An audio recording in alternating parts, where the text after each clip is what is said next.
unite and work together if we're all going to get through this. Sounds like socialism to me. The amount of people I see talking about socialism positively is actually staggering. Do you think, do you really think that a proletarian revolution is just around the corner in America? Grab your pitchforks and stab your mayor. Your hero, Obama. He's not my hero. How heroic he comes from. If Bernie Sanders were president, right, and he wanted to bring the same ideas as for socialism into this country, do you think that we would benefit? Yeah. But I just told you Venezuela is eating rats. But I just want people to have health care. I don't want, Same thing Hugo Chavez. Oh my god. You people have, worms in your brain, honestly.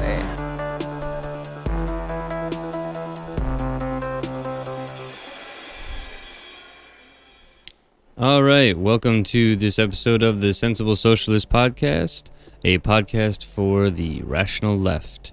I'm your host, Kevin Gustafson, and this week I have going back to the interviews that we had done.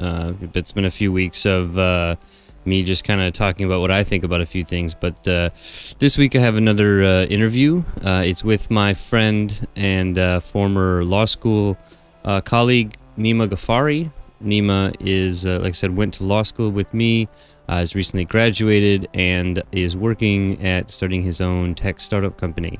And we had a lot of interesting conversations while we were in law school, and I thought that he was somebody who really was pretty fair, but fell on different sides of a number of different fundamental arguments, especially about the issue of socialism. And so I thought that it would be a good idea to have him on and kind of go through some of those disagreements and misunderstandings so that we could just kind of put them on display for other people who are having similar conversations, as well as seeing if we could make a little more progress than we did, say, a few years ago. So we just kind of sit down and shoot the shit a little bit, and I think there were some interesting differences that came out in the discussion, and that really center around.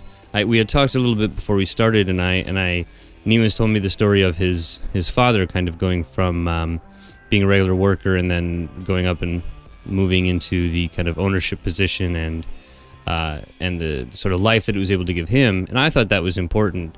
And in our discussions, Nima seemed to think that was less important. And I think that kind of helped us to create a bit of a theme and explored a lot of the different ways that experiences that we had and positions that we are in really do affect the way that we think. And so it's a helpful kind of dissection between idealism and materialism, and to kind of see the two different perspectives side by side. So I think that's definitely an interesting part of this conversation, but without further ado, I will let you listen. So here's my interview with Nima Ghafari. I'm here with Nima Ghafari, and instead of having me give some kind of introduction or whatever, I figured it would be helpful for you to just start. So if you want to go in, my little thing would be you and I met in law school, and it was the first year, which is a fairly hectic year, pretty crazy year for most people. And one of my bits of reprieve was having conversations with you, because you were the one person who wasn't, I'd say, disingenuous with the arguments, that would make arguments that were the best ones you could, that you give me and other people the benefit of the doubt, which I don't think a lot of people do. So that's the background, at least in how we met. But what I think is helpful for people who are listening, and also for me even, is just to get a bit of how you describe who you are, where you came from, and why you wanted to be on this podcast. Sure. So my name's Nima. I'm Persian originally. My father and mother are both from Iran. Sorry. Outside of that, I basically lived a prototypical upper middle class American life. Like, grew up in a town where everybody had money and everybody kind of just lived without any worry.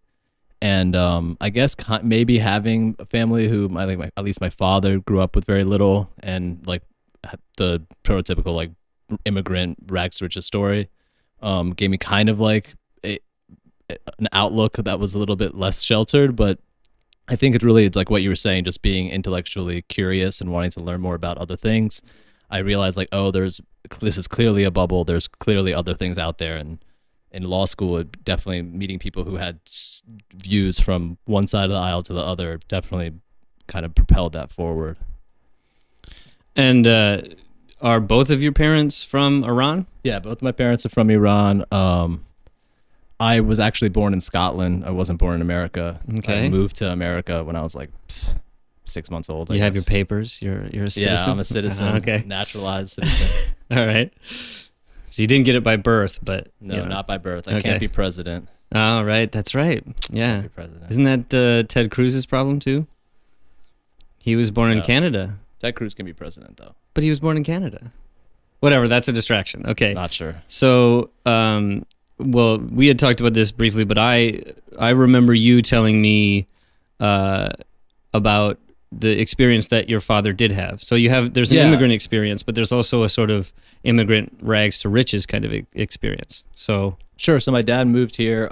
He was actually graduated with his engineering degree in Iran. Was in the military in Iran, and because of the revolution, he had to kind of escape and move to Italy and Germany, and lived in a couple countries that he didn't know the language or the culture at all for like a few months until finally he made it to America, and had to start college all over again. And while he was in college, he started being a cable installer for just like a small cable company, like contractor in Boston, and just like kind of learned the business. And he was the hardest worker according to him in his whole company. So like his bosses really took to him and like appreciated him and like moved him up pretty quickly. Mm-hmm. And he eventually learned how to operate the business and moved to New Jersey, dropped out of school, and started his own cable company, and like kind of got lucky in the sense that cable became really big in that time too. Cable used to be not that big. Was it like this is like the 80s, non-antenna, 80s. right? So this is like using the new Firewire cables and stuff like that. Right. Like so like then you can get cable. HBO and shit like that. I don't know. I'm honestly not that educated onto his cable stuff, but I know that he like brought broadband cable to Scotland. That's why they lived in Scotland when I moved. See. Like it wasn't there before, and his company and a couple others. Was he doing that in Iran? No, never was an engineer. He was all right. Not like that. And but so I wanted to.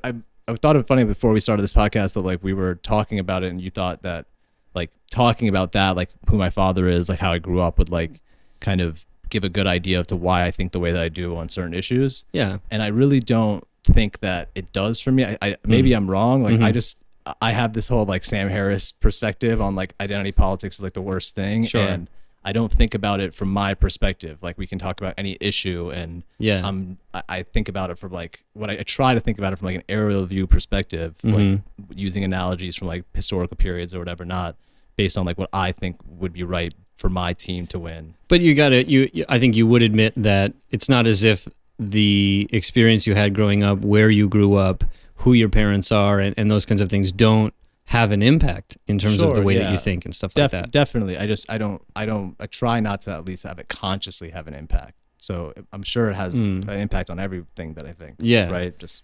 Right. So, I mean, to me, that's my interest, right? My interest in, especially the experience economically that your dad had, right? Because there's a lot of people, there's sort of three big picture experiences, economic experiences that people have in their life. One is that they're born into a certain socioeconomic position. They do what they can inside that socioeconomic position, and they die in the same socioeconomic place that they were born into. And that's that. I mean, the two sides of that, or the two parts of that, are those people who are born in like an impoverished position or a relatively disadvantaged position and don't get out of it, which is a lot of people. And then you have a lot of people who are born into wealth and who are able to have a trust fund that they don't even control, but they can use, and they're not worried about dipping into the lower class, but they're not going to outspend the ability of their family to give them money. So they're born in wealth and they die in wealth. And then you have this other group of people who find themselves in a relatively economically disadvantaged position. They don't have a lot of privilege economically, and they find a niche like your dad did, and that goes from, you're like the few people who go from the general working class, the people who have to get paid, to the owning class, the people who can employ other people. And I think the people, America particularly, I would say fetishizes the people who do the movement from the working class to the owning class, because it's a tiny number of people, but every one of them is like this. It's somebody who worked their ass off or found some nice little niche in the market to exploit or something like that. And so we have sort of have a system that prides itself on that kind of entrepreneurship and that kind of gusto and get up and go and that individualism. Yeah. And I think so for me, I grew up in we didn't really own much, didn't have a whole lot. My parents, have made some modest increases in the amount of money that they take home, but they're not moving into the owning class. They're not owning any businesses or anything like that. So they're in the same relative socioeconomic position that they were, when they were born. And me too, really. I haven't moved in any way either, and I don't really expect to. But you have the experience that your father really did that thing that very few do, which is to move. And so that, to me, that experience, having that experience is like your father figure has to have, I would think, a fairly significant impact on the way that you see the narrative of like the American dream and all that kind of stuff. That is definitely true. Okay. I definitely see labor as something that's exploited all the time. And I see that because I saw what the kind of, if you exploit labor for long enough, kind of where you end up. And I also think that, this is my perspective, that like being an employee of a company and like working for somebody is very similar to like prison. Like it's just like, unless it's a great company and like something that you love doing, like I can't imagine just going and sitting in a cubicle all day, every day, 9 to 5. That sounds miserable. Right, much less a sweatshop or some kind of iron factory. Or something like that. Not even considering that. Like right. That's still a pretty of the upper middle life. Class lives. Right. Like even that's that, still white collar. Definitely. Yeah. I'm talking like investment banker, not like coal miner. Right. Yeah. But I just don't think any of these things really matter, as far as like, all of these things are going to exist regardless of what system we have. So like my problem with like being a socialist or a communist or a capitalist or any ist or ism at all is that like it doesn't take into account how big the system is and how many people there are, and how like historically just like human nature is going to have the haves and the have-nots, like the winners and the losers. This is not an accident that we're competitive. So I think that like, instead of kind of pushing for one outlook, like let's all have a socialist country and let's whatever, it's like we should kind of take things case by case. Like, yeah, we should have a fire department. So like, I'm not a socialist because I think we should have a fire department, right? Yeah. But I'm not a capitalist because I think that you should be able to own a vacation home with a boat, and if you make more money than the guy next to you, your boat can be nicer than his, and there's nothing wrong with that systemically. Like that, as long as the competition for getting the money is fair, then who ends up with more or less is also fair. And it's just like, not everybody can win the sports game, and the people who win the sports games are going to be the ones that more people watch and more people spend money for. So, okay,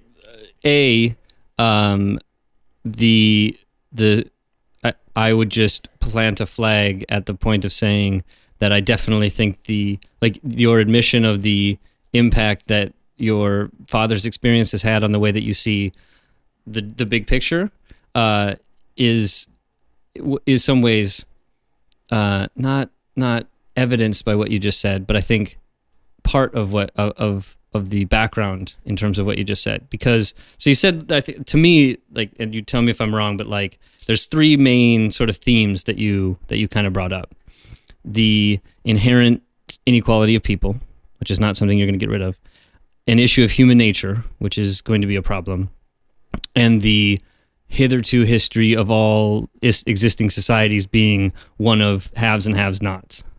Right?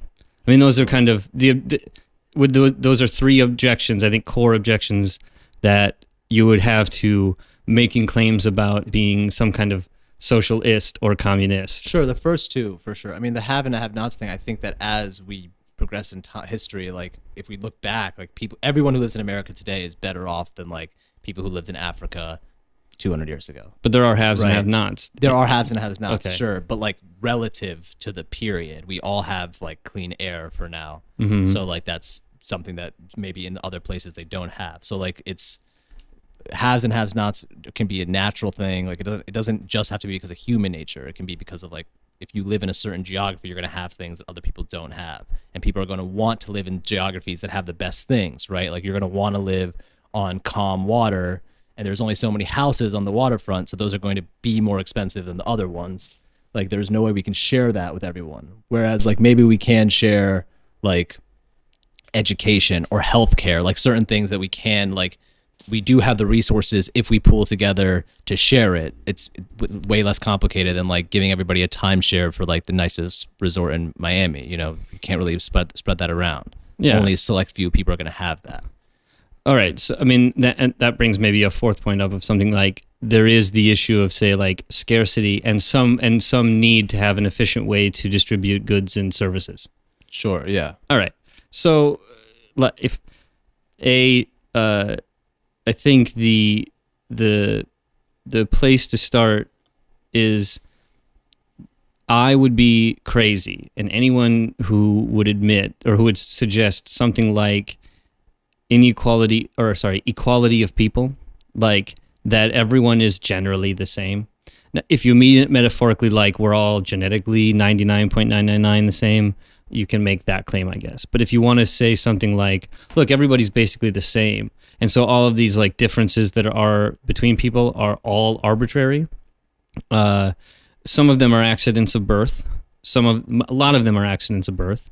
And people, both given certain structures in society as well as just general advantageous features, like being able to run fast and jump high is a generally advantageous feature. And if you can do it higher and faster than other people, then you have the other people that are at a disadvantage compared to you, right? Okay, so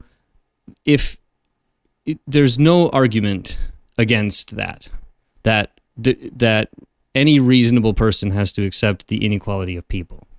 The question is, what are you going to do with that?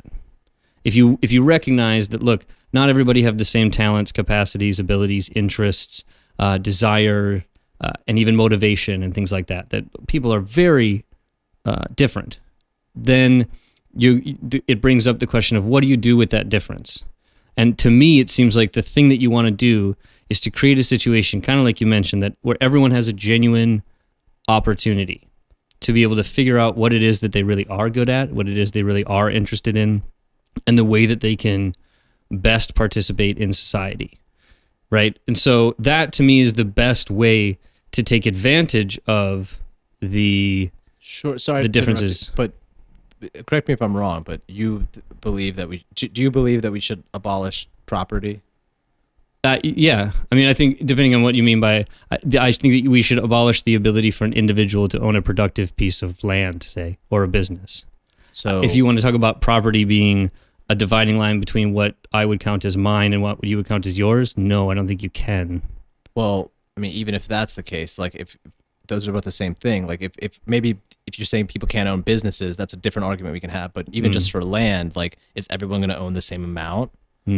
No, so you wouldn't need to. How would you just determine who could own what? Would we have to redistribute? Would you, if you had your perfect world, would we have to take everybody's homes away from their land, at least by title, away for them and kind of redistribute it? In order to have a genuine land reform to be able to get rid of a property system, yeah, you'd have to in principle invalidate everyone's title, and which is what happened in feudal. I mean, there was a lot of abolishments of titles. That's how economic systems change.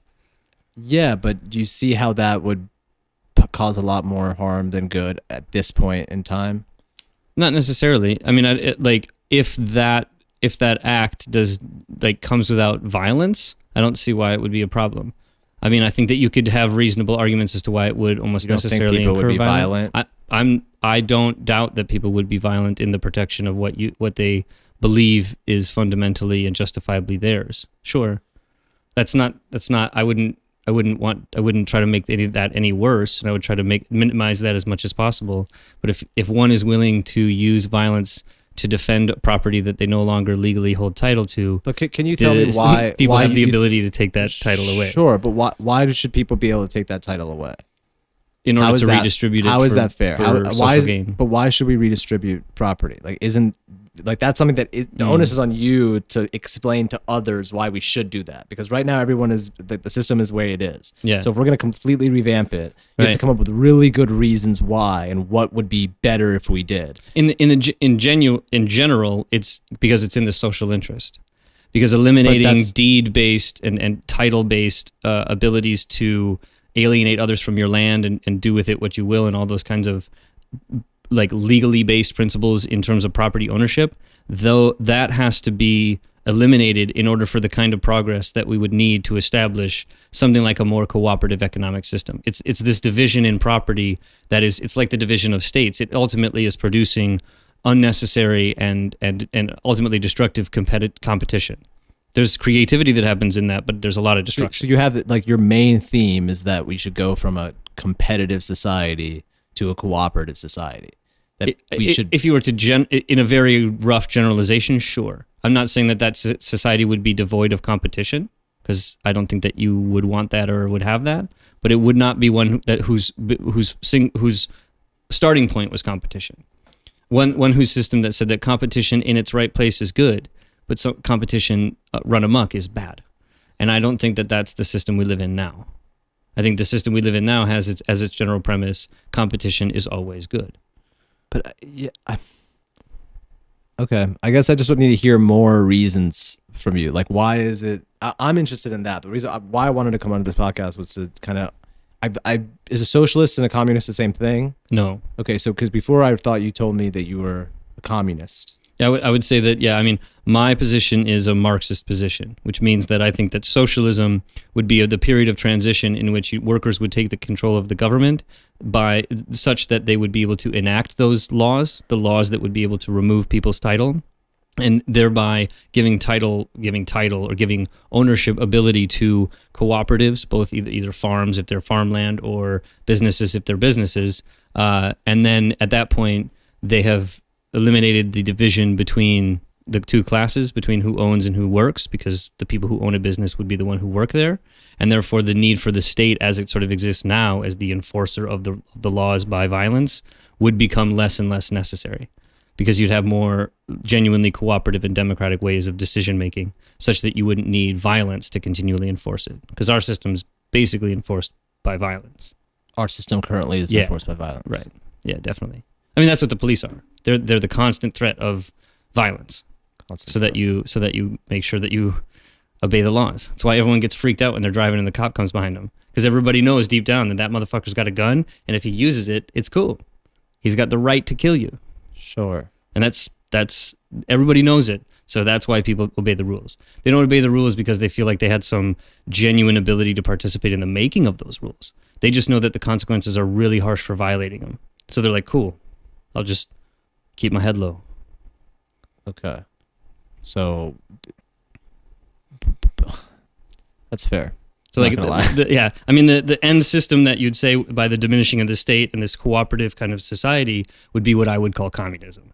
That it's a society that has eliminated that class division, and the state has essentially withered away to its basic constituency. And you had things like borders no longer really make sense because you need the cooperative element, and the border is an inherently divisive idea. So you eliminate those kind of traditional borders. That's just so much. Like, I mean, that's a fair amount into the future kind of state, but you can so have what's that your as fight? the ultimate goal. What's your fight for the next 10 years? To get all of the leftists in the United States together into one party that they can then organize around, run candidates for office, and take control what over is a leftist? states. Like, am I a leftist because I wanted Bernie Sanders to Are you? I mean, I'd say anti-capitalist left. That would push you out, right? Yeah, for sure. Push a lot of people out. Sure. And but see, the thing is, I'm not anti-cap. That's the thing. What does not being mean? I'm the same way I'm not a religion and I'm not an atheist. Like I think that we don't need to follow a certain theme. Like Karl Marx is not this like infallible mind that is right definitely. about everything. That was what was wrong about the Soviet Union. Sure. So like we should take bits and pieces and good things from capitalism and socialism. The irony is that that's what Marx would say. Okay, so if that's great, but one of the things I think would not be good is to take away people's right to own cars. If I want to buy a Lamborghini, I should be able to. And if I want to build a business that will sell iPhones because I want to make $1 billion, maybe my selfish, like who was more selfish in this world than Steve Jobs, right? Like in the history of the world. Right, like the huge most piece of selfish. Shit. Maybe Jeff Bezos. Sure. And or without Elon Musk. them, I don't know if socialism is as possible as it is today. Oh, sure. So okay, like the thing that's true. I mean, the cool thing about Marx was that what he's talking about is you have to look at history through the lens of like the material conditions, the productive model. Who was producing what? Why were they doing it? And what was being done with the profits that were being made? And if you look at that, you can see that there is a progression because each system is sort of building on each other, but each system has inherent flaws. And when those flaws are really expressed, you have a conflict. It's usually a class conflict, and one class dominates the other. So you have like slave societies, and then you have like feudal societies, and then you've had capitalist societies. And each one of them builds on the structures and the achievements and the economic progress of the system before it. So when you're talking about socialism and communism, they're anti-capitalist in the sense that there's a recognition of fundamental problems, like the tendency for bubbles, overproduction, these fundamental flaws within the capitalist system that cause it to have significant crisis, that cause significant damage and lead to wars and lead to all these things, that we say, look, there are great things about capitalism. The first part of the whole Communist Manifesto is like, capitalism is the shit. It's done all these amazing things. It's taken down borders. It's allowed this amazing productive capacity. That was way before iPhones. Exactly, and capitalism wasn't done what yet. Capitalism has shown, right? Exactly, what capitalism has shown since Marx died in the 20th century is that it has a way longer longevity than Marx ever thought it did. The problem with it is that each time it goes into these crises, the consequences of it lead us closer and closer to, like Rosa Luxemburg talked about this. I mean, she wrote a whole pamphlet about it. It was like socialism or barbarism. Like when the system gets to the point where it's gonna fucking kill us all, like when it develops atom bombs or when it develops when it continuously creates the condition for global climate change and then doesn't do what it can when it needs to stop. That's a system where you have the choice between totally building on the achievements but fixing the fundamental problems, or just dying. But why can't we fix the flaws that why can't we have a good EPA that regulates good rules so that we don't have climate change, or at least we kind of because the fundamental problem isn't the EPA. It's the fundamental economic base of our society that's based on private ownership and labor exploitation. Because fundamentally, that relationship is not only like morally reprehensible, it's economically reprehensible. I mean, you say it's morally reprehensible, which is like a total assumption. Like to say it's morally wrong for somebody to pay somebody $100,000 to sit in a cubicle and like gets $125,000 from them, right? Not from them, from their labor. Kind of from their labor, because of a lot of the work that was done before they were there most of the time. Maybe. Right? So like if you get hired by a company that's already existed, but it's not as if they make Bill Gates has been paid back for his investment, has he not? Maybe not. Jeff Bezos has been paid back for his investment. Jeff Bezos is changing the world. Like maybe he's not doing it by himself. So I grant you that Jeff Bezos has done some work at the beginning of that founding of the company that was not paid and that should be paid back. But the value of that labor is not hundreds of billions of dollars. And I'm not necessarily against, like, I've joked about this. I'm not even sure if it's that crazy, if it's real policy. Like, if you get to a certain amount of money, like you just get, like, you don't have to pay for anything anymore. Like, you're not allowed to take more money out of the system. Like, you can just have whatever you want. Wouldn't that just be like basically 100% tax? Could you just do that? Like, you can have this much money, but then the rest of it just gets funneled into programs. Right. I'm down. FDR 100% tax past some crazy number. Cool with that. Like not 100 cool million with a year 100% tax for everybody. Sure. And we'll give everybody the same shit. Yeah. Or even the idea that, like, because you work 100 hours a week doing something that anybody can do, or a robot eventually will do, Right. that you should get paid the same amount as somebody who works 5 hours a week doing something nobody else can do. Yeah. I don't think that either. I don't think labor should be based on time or effort. It should be based on output, and output is objective. Like, it's not like I worked really hard, so I deserve more. It's like, But isn't this the- is what I got. This is what you got out of it. Can't you can make the calculation though about the value of something based on how much time and effort was put into it. Not necessarily. What it's going to if I work really hard for 5 hours and you work really hard for 5 hours, they might have totally different results, and they might not be worth the same amount.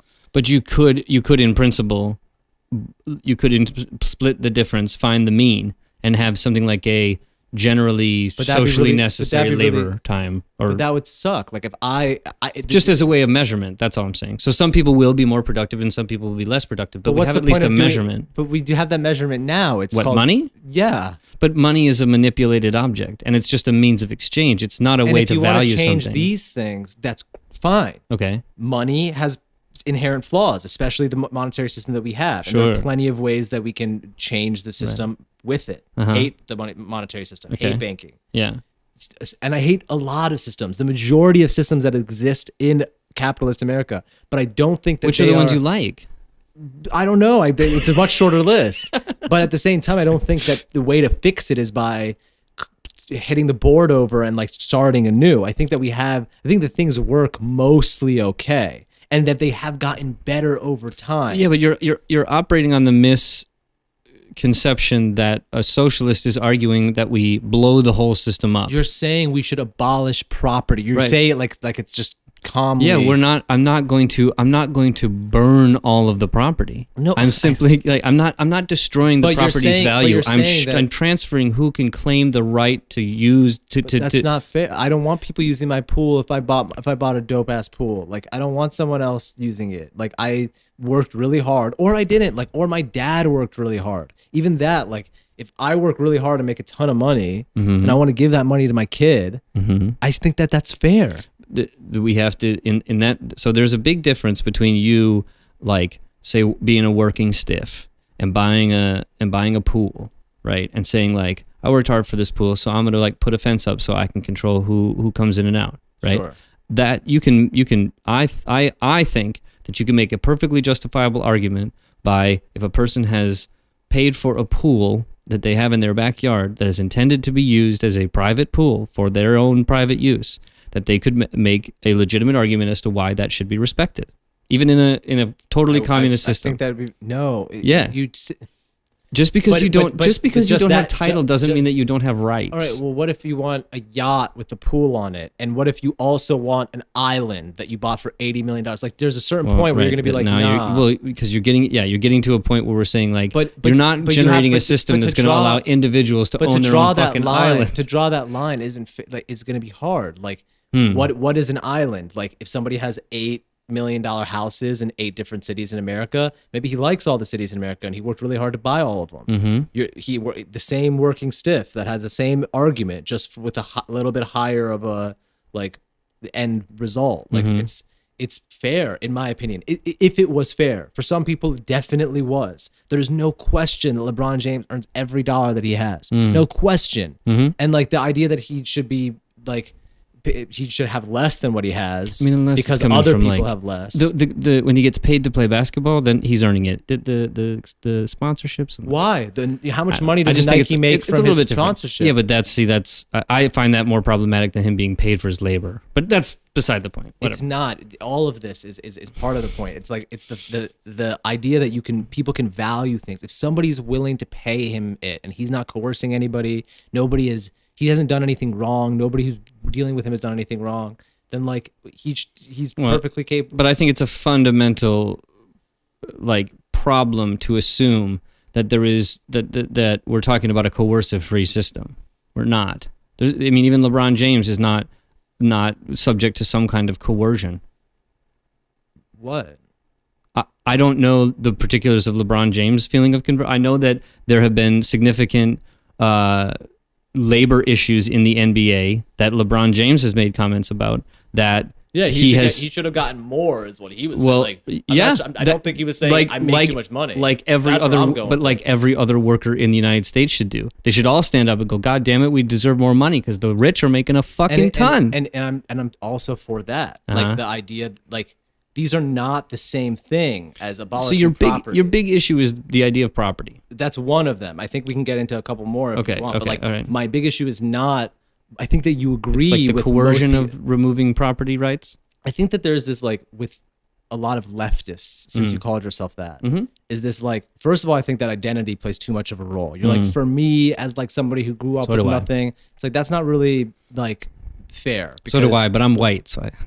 Yeah, no, exactly. I mean, it's interesting hearing it because I used to be like that, like totally like that. Like, What changed?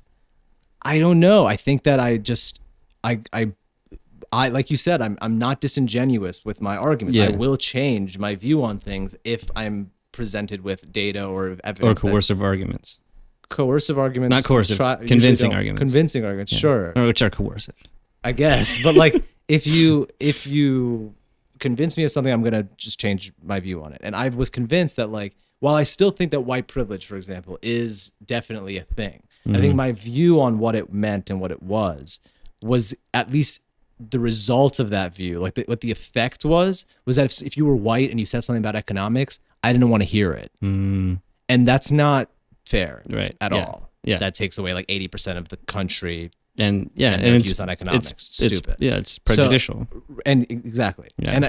And I think that goes with a lot of things. Like if you're just like some rich kid who's had everything, but you like make a really good point for why the economics should be the way that it is, then like we have to take the point by face value and not like who you are. So so if you agree on that, that's good. But like another thing that I have a problem with leftists is that they want to. It's all about complaining about how there was all this oppression and which there was. Yeah. And there is. And that the main way to fix it is by combating the oppressive forces by uniting as the oppressed and fighting the oppressor. And in every lane we'll do that, whether it's like through economics or race or religion. Like we're just going to be people who are constantly oppressed and fight, and not even fight in like a way that you're talking about with like a strike. Fight in like Facebook posts and groups and like stupid Twitter protests wars. and like stuff that doesn't really matter. It's just like sensationalized. And that does a lot more dividing than it does progressing anything. I don't think that the way to, and if you have an end goal, like when we're dead, like way long dead, there won't be property anymore because eventually robots will do everything and everybody can just have everything. That might be the way that the world ends up. But we're not there. And to even start talking about that is just like the wrong messaging if you want certain policies to be put into place. And like, I guess like it's a good transition, like a good sequencing would be like what these like Ocasio-Cortez and Bernie Sanders did, like the whole like we're Democratic Socialists. That doesn't mean anything. Like you could, like it's ridiculous, right? It's just they're branding something, and incorrectly, and then they're changing. It's like really you're like me. Yeah, because really, you're in favor. You. I don't. Do you have any gripes with Alexandria Ocasio-Cortez? See, I hate that this is the one problem with podcasts that people hear what you like. I think she's not smart. That's my problem. But what about with her. okay, that's fine. But what about her policy positions? I think that the majority of what I've heard from her policy positions are good. I think that she can't defend them that well sometimes. But like, yeah, like let's go policy by policy. Like, I don't want to just talk about like her. Like, do I think there should be universal health care? Definitely. Okay. I think it's a no-brainer. All right. But that's not necessarily just, maybe if you asked me this question 100 years ago and I was alive, I wouldn't have said yes. Not because of healthcare is a right. It's because of healthcare should be a right, like coupled with the fact that we can do it. And it's possible and the numbers are there and it's crazy to think that we can't do it. Right. Like to say like, oh, like $13 trillion. It's like, yeah, over whatever we can do that. We've done that for and other we're going to save things. $2 trillion. So like whatever. Sure. I mean, whatever the math ends up, like if it's like a number that you can even like say out, like if it's not like to the decimal point, like, and people are going to live, like that's great. Right. So I'm cool with that. I'm also cool with like free college for everybody because I also know the numbers for that. And I think that like if we take this much taxes from everybody anyway, The federal government gets a shit ton of money every year. Everybody should get something from that, right? Like way more than just roads that You're are in favor never of paid. decreasing defense spending. Definitely. Decreasing defense spending. Increasing. I think the world should be more cooperative. There should be more of like communism for the world, capitalism for like the community and the country. Like I want competition, but like we shouldn't be fighting each other over stupid shit. Like we shouldn't try to fight people who have different views than us so that we can make money. Because what the establishment class, which I do think exists, does is they sandwich people, like they pin people against each other. They're like, it's you versus them. You guys fight each other, and both of you will extract from both of you during the fight. It's the grand irony of identity politics because it plays exactly into that policy. Exactly. I think that it's a divisive idea ultimately. Right. Yeah, it can help people enter into the understanding of oppression, but if it doesn't very quickly connect to the major the reason why there is that kind of oppression. And see, the thing is, when I was listening to you talk, my first thing was like, okay, you have a sort of criticism of the ruling elites, like the sort of, ruling class or cabal of people or whatever, right? But what sort of capitalist kind of utopia system are you envisioning? And I don't mean to be flippant with the idea of utopia, but like what the capitalism is as historically experienced has got us here. So, there's a lot of criticism of like communists. It looks good on paper. It's never worked. Show me one that's worked. Or, it's a good idea, but I just don't, human beings are the way they are, or whatever. It seems to me that this idea that you could have capitalism without it producing what it has produced, like what are you envisioning is going to be in place that would allow something that you would call capitalism while still preventing it from becoming what it is now? I don't think you're going to be able to prevent any system from having flaws. I think that the game is just like with you as a person. Like you grow up and you're not going to not have flaws. You're not going to not fall down and break something. You're going to, but when those things happen, you do your best to try to fix those things and move on. And that's kind of what I want the government to do and our society to do, like systemically too. Like if we see that, like it's getting ridiculous. There are 3 people own more money and more shit than like anybody, like the bottom 50%. We need to do something about this. And I'm totally down for that. But for the answer to be like an estate tax for people who make or who have a net worth of over $50 billion, which isn't very many. Which isn't very many. But if we did that and we made that estate tax 50%, then when these 3 fucking people die, the system's going to get a drop in the bucket. No, dude, 3 people own more money than 50% of the country. It's not a drop in the bucket. But it's not as if they're owning that individually. So that's in trust. Sure. And that's all kinds of stuff. And the system's not built. Not all of them. Not all of them. But there's 3 of them. Like if we take Warren Buffett when he dies and you liquidate all of his assets, what he owns, which wouldn't be hard because most of the shit that he owns is very quickly sellable. Yeah.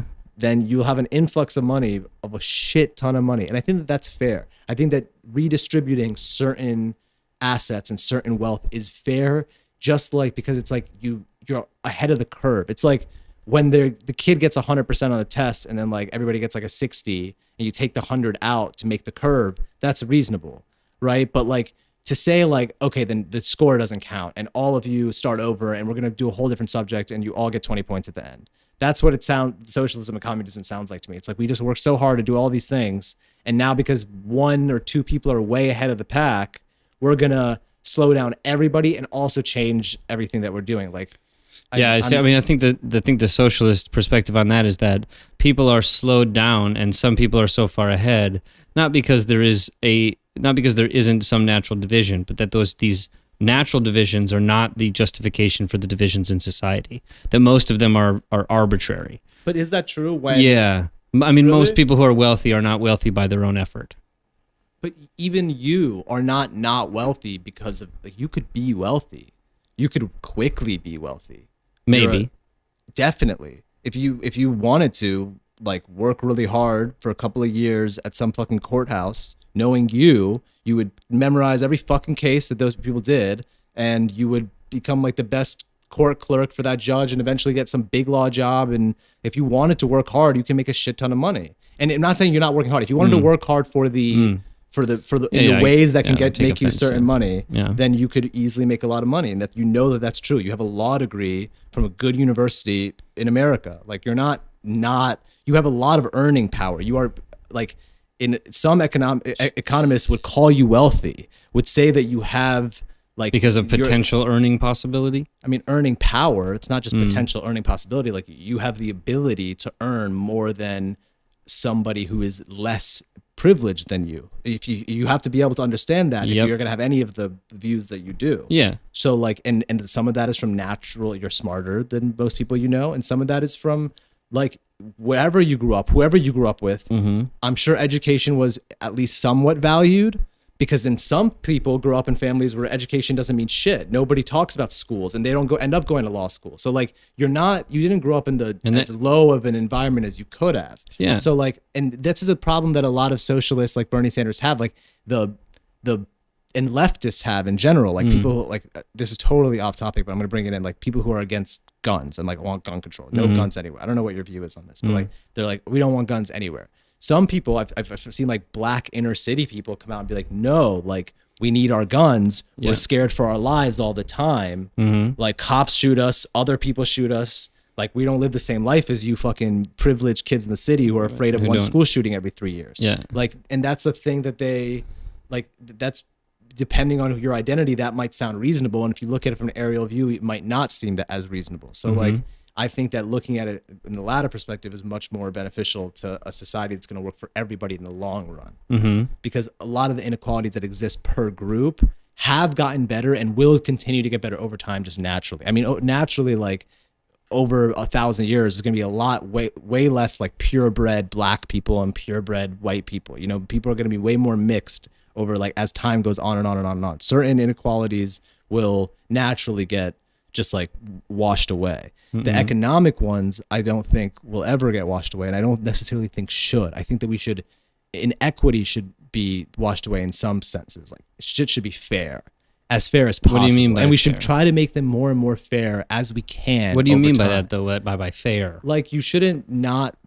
be able to not get into a college because you're Asian and somebody else is Asian and they want a certain amount of Asians, and even though you got better score than all these Mexican kids because they're Mexican, they get to go before you. Or if you're a black guy who is like totally qualified for a job, but because his name is something that somebody who's reading it doesn't like understand or fuck with, then they're not going to give that person the job. But like that's not really something I think is fair either. So like but those are prejudices, right? So so we should regulate against those with certain rules and like try to make society think of it a certain way, like culturally, so that gets washed away over time. But your boss making profits above and beyond how much they're paying you is not prejudice. No, I'm not okay with that. I think that if somebody built... You are okay with that? I am okay with that. If somebody built a business or a brand and they can make $100,000 a month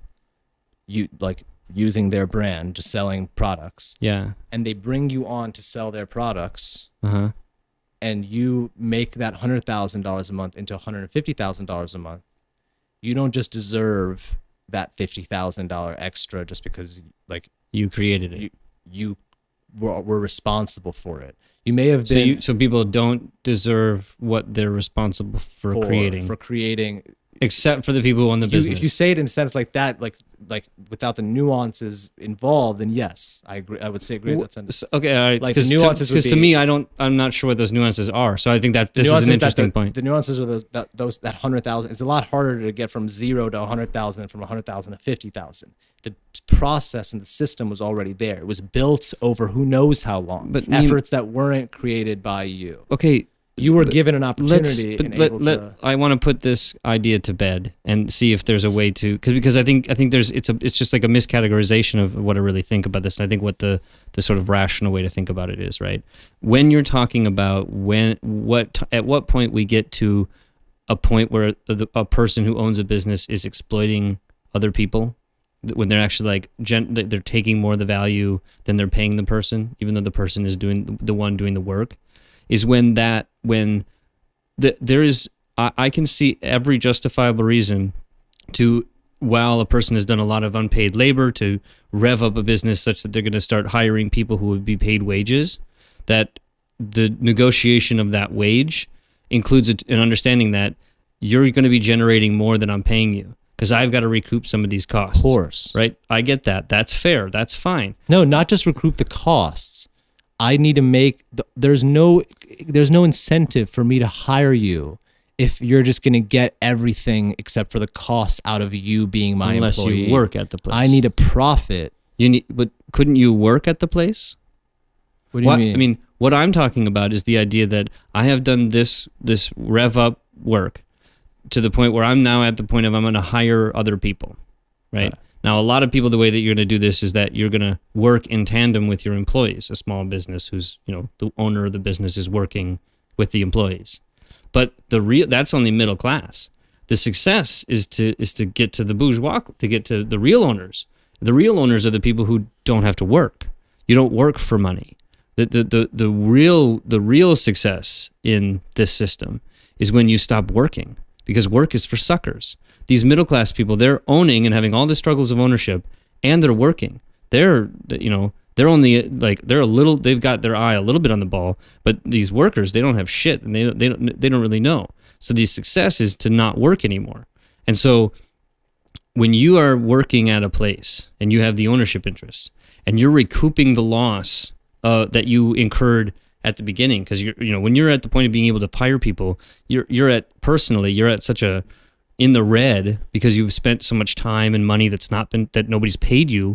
But now you're at the point of being able to sell something, and you want to have other people that are going to help you sell it, and you need to be successful, right? And by success you mean like the business is making some money.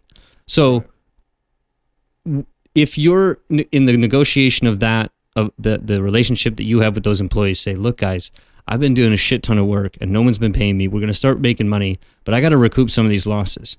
I doubt that there are many people who would be in that situation who go, that's fucked up. I want every dime. No, They go, but I don't think they that's go, cool. I think that you can go further than that.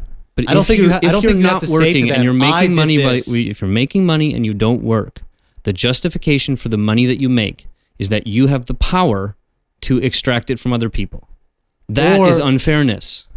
No, that's totally fair. Well, how is it fair to, based on pure power, economic power over other people, express that power by taking from people? I mean, it's not that easy. It's not like if you just have $1 million. But most people who are wealthy did not get wealthy based on their own efforts. So it is pretty easy for a lot of people. Somebody became wealthy by their own efforts at one point.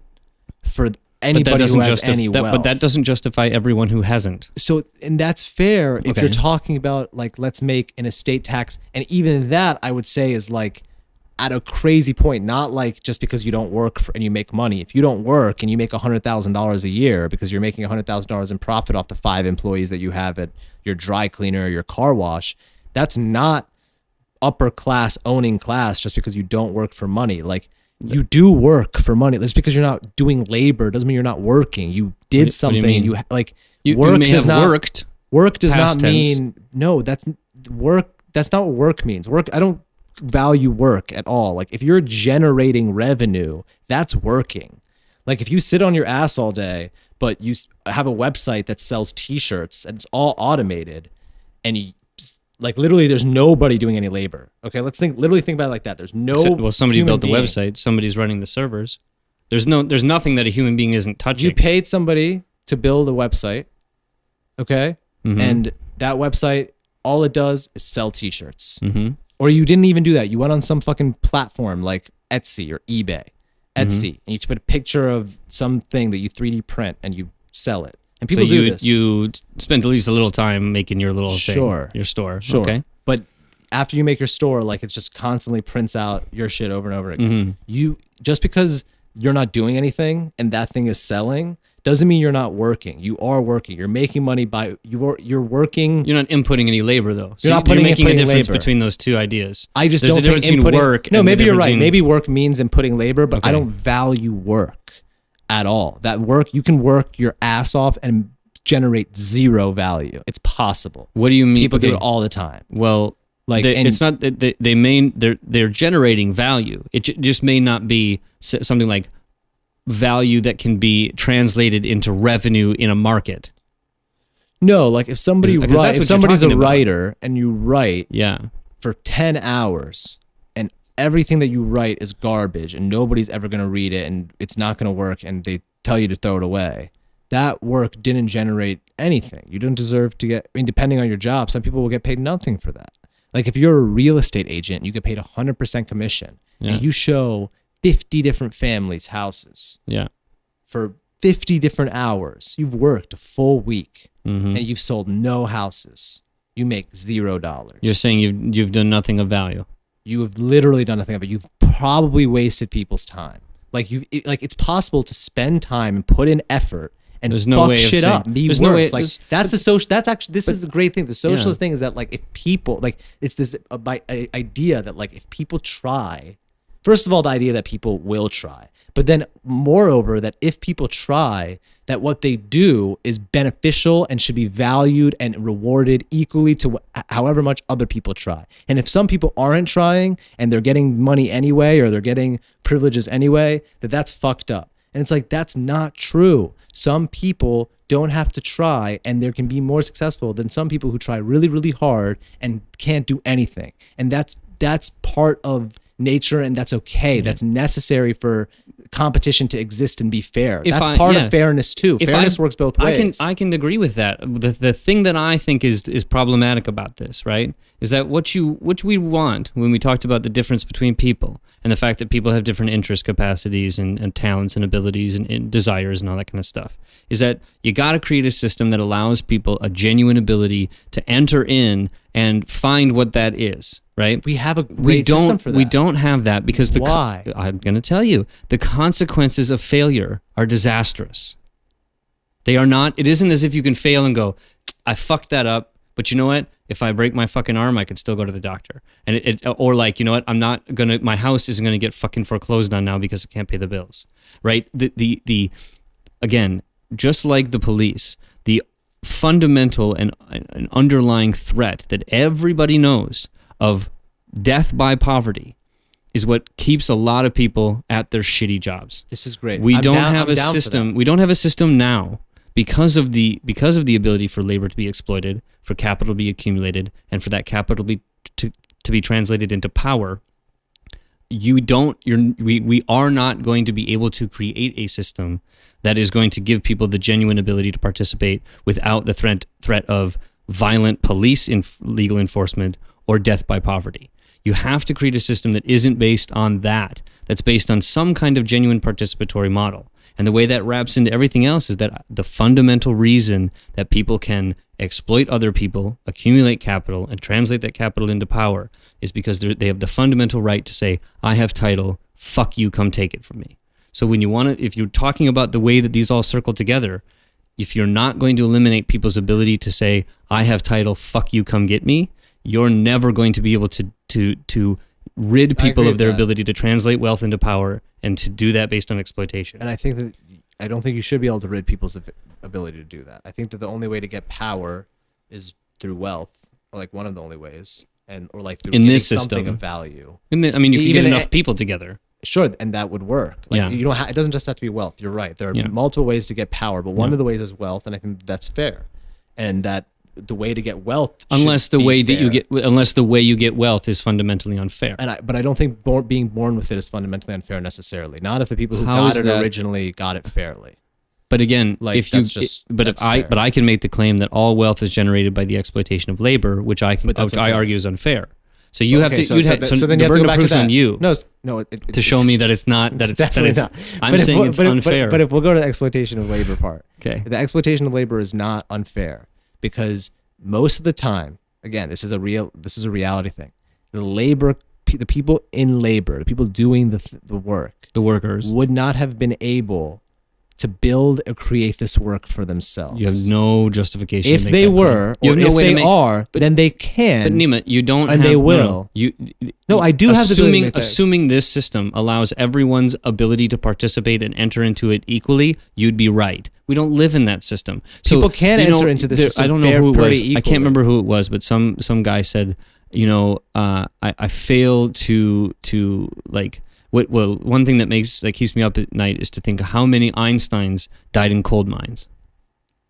There's a lot of people who are fucking geniuses who are working in rice paddies. Probably not. But the geniuses make it out. The geniuses have made it out. There aren't LeBron Jameses. This is a claim that you can't. But it's a claim you can't justify. I mean, it's not a claim that I can't. Dude, like we have. You can't. And there's no evidence that would justify that claim. We have public school systems, and everybody who goes to schools. Public school systems are not the same. We go to the school, but they're systems. not the same. If they were the same, that'd be fair. No, if they're geniuses, I'm telling then you, they'll make it. They'll be great. There are geniuses that come out of the public school system that kill it. If you're a genius, but your home life is garbage, that your genius is not your ticket out.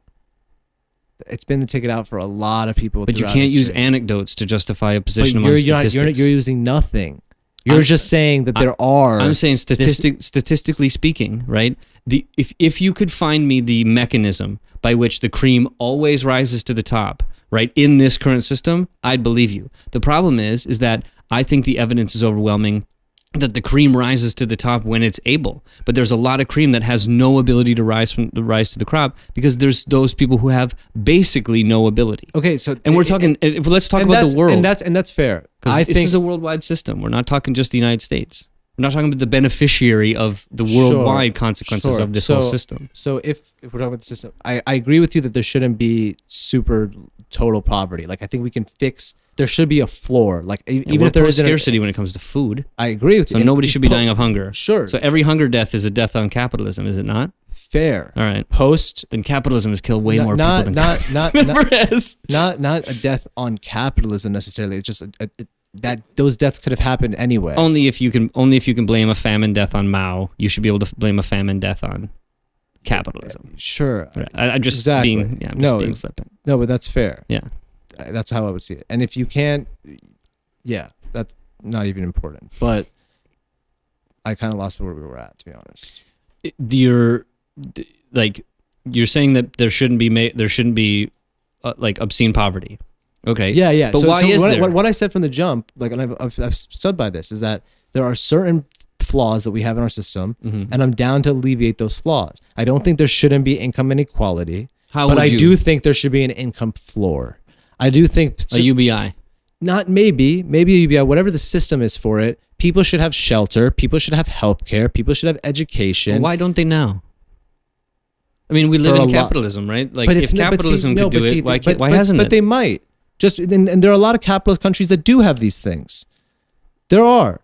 Like England has but there is no system ever anywhere that has ended every problem. North Korea ain't got no right, yeah. If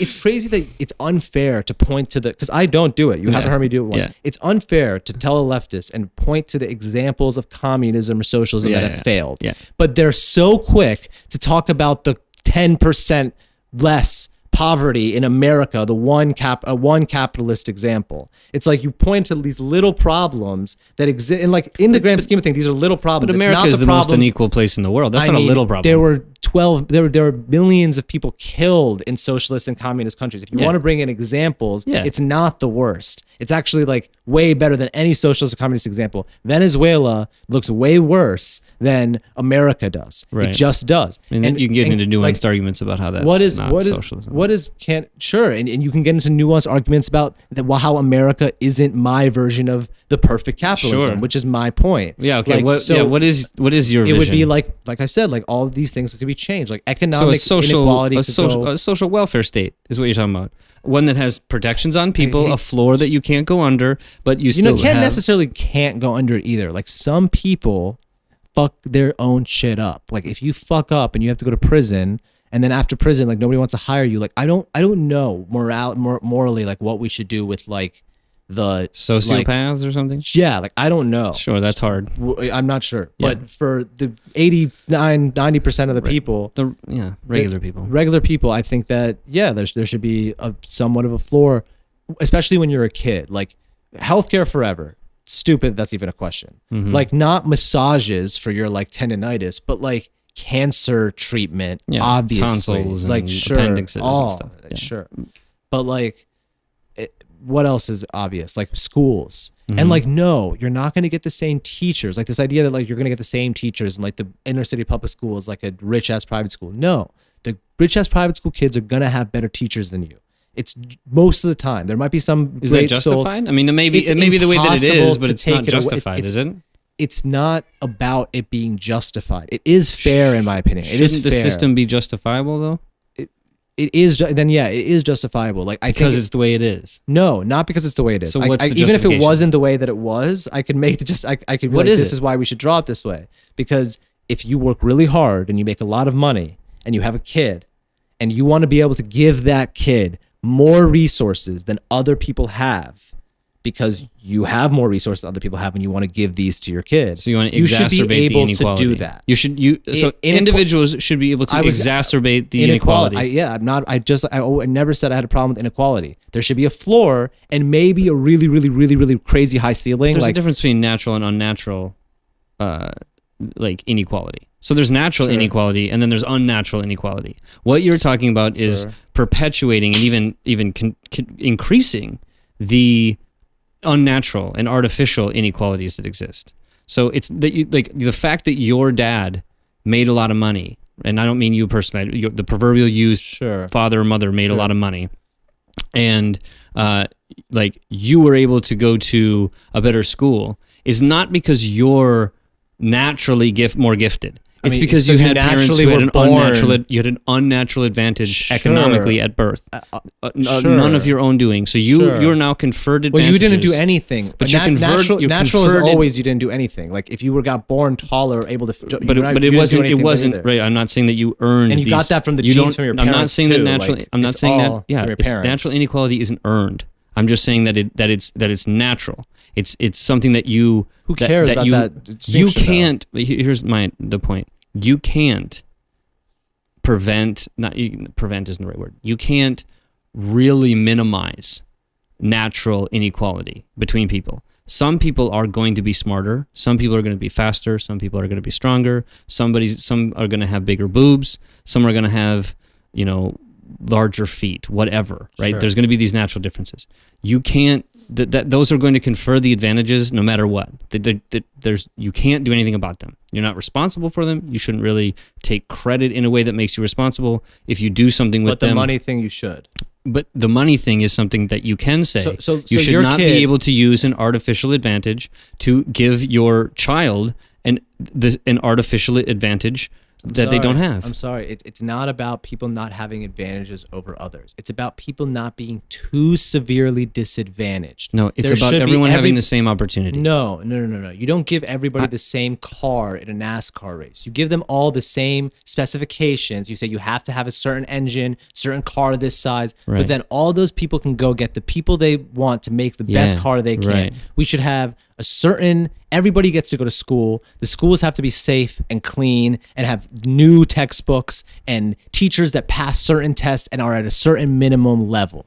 But if this guy wants to hire Albert fucking Einstein to teach his kid chemistry, then he should be allowed to. Like you're not gonna let people hire really smart tutors. If somebody said to you, Kevin, like if I had a kid and I said, Kevin, you're a lawyer, I'd love for you to tutor my kid on some law. Yeah, he's like, no, man, like the guy doesn't get the chance to do that. It has to be practical. Right. What you're talking about is something different. Like it's exacerbating inequality. It is somebody who has the unnatural advantage to having the connection to you. Not in the same way that you're talking about different schools, like public schools and private schools, and this is the school where the kids with advantages go. Because money advantages. This is where they go. That's where all the cool shit is. That's where the good teachers are. That's where all the better teachers. That's where but not necessarily all the good ones. That's where all the colleges look. That's the names the colleges look for. It's conferring a lot of advantages. Okay. So that's one situation where you can exacerbate the inequality in terms of schooling. Now, there's another situation where your kid is going to a roughly like a different school, say, as another kid, but it's not going to be perfectly, but a roughly equitable school. It's got the same stuff. It's the good stuff. It's not shitty, right? It's not a race to the bottom. It's a good school with good shit. It's all good, right? And your kid shows a particular proclivity for chemistry, and there's a local fucking chemical plant where a bunch of chemists work and shit, right? And you say, or you create a relationship somehow. It could be financial, whatever. It could be another kind of relationship that you build, and you get that chemist to ingratiate your child with the wonders of chemistry, with the kid who already has a proclivity for it. All right, now you're talking about something that definitely is conferring an advantage, but is conferring an advantage based on an already existing proclivity.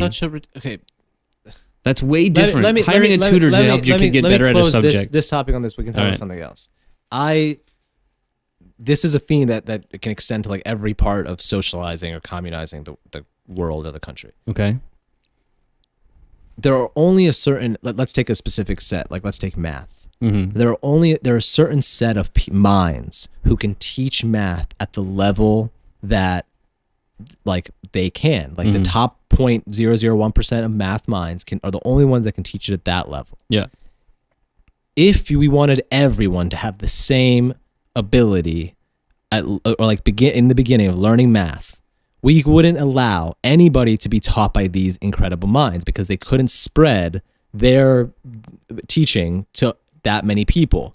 So you'd have to find, like what you were talking about when we were talking about the worker thing, you'd have to find a mean. There'd have to be like a certain level that like everybody, or really even in this case, a mode or a minimum that everybody can do, and nobody could get better teaching than that. Like there's only going to be a certain set of people in the top 20%, right? If we need the top 30%, if we need 30% of people teaching, then you have to get people who are in the bottom like 40% in order to give the same teaching to everybody. Yep. So you're going to not allow the best minds and the best teaching to happen to anyone, which is going to slow down the progression of everybody altogether. There's no need, and I would not like accept an argument that would say something like, in a socialist school you can't have really good teachers because the point is they can't be better than everybody, but they can't be better than other ones. Just hear me out. The point is to make everyone taught by mediocre teachers,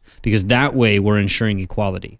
That's not the point. That really isn't, right? The point of socialism is not equity. It isn't equity, right? It's to provide a genuine basis that people can participate based on their inherent features and skills and all those kinds of things. And it down has for to that. do that just by a cooperative means of ownership and control. No, but that takes away. That's too far of a leap. What is? The last sentence that you just said. Like, socialism should be like making a base, like you said, making everybody have an opportunity to enter.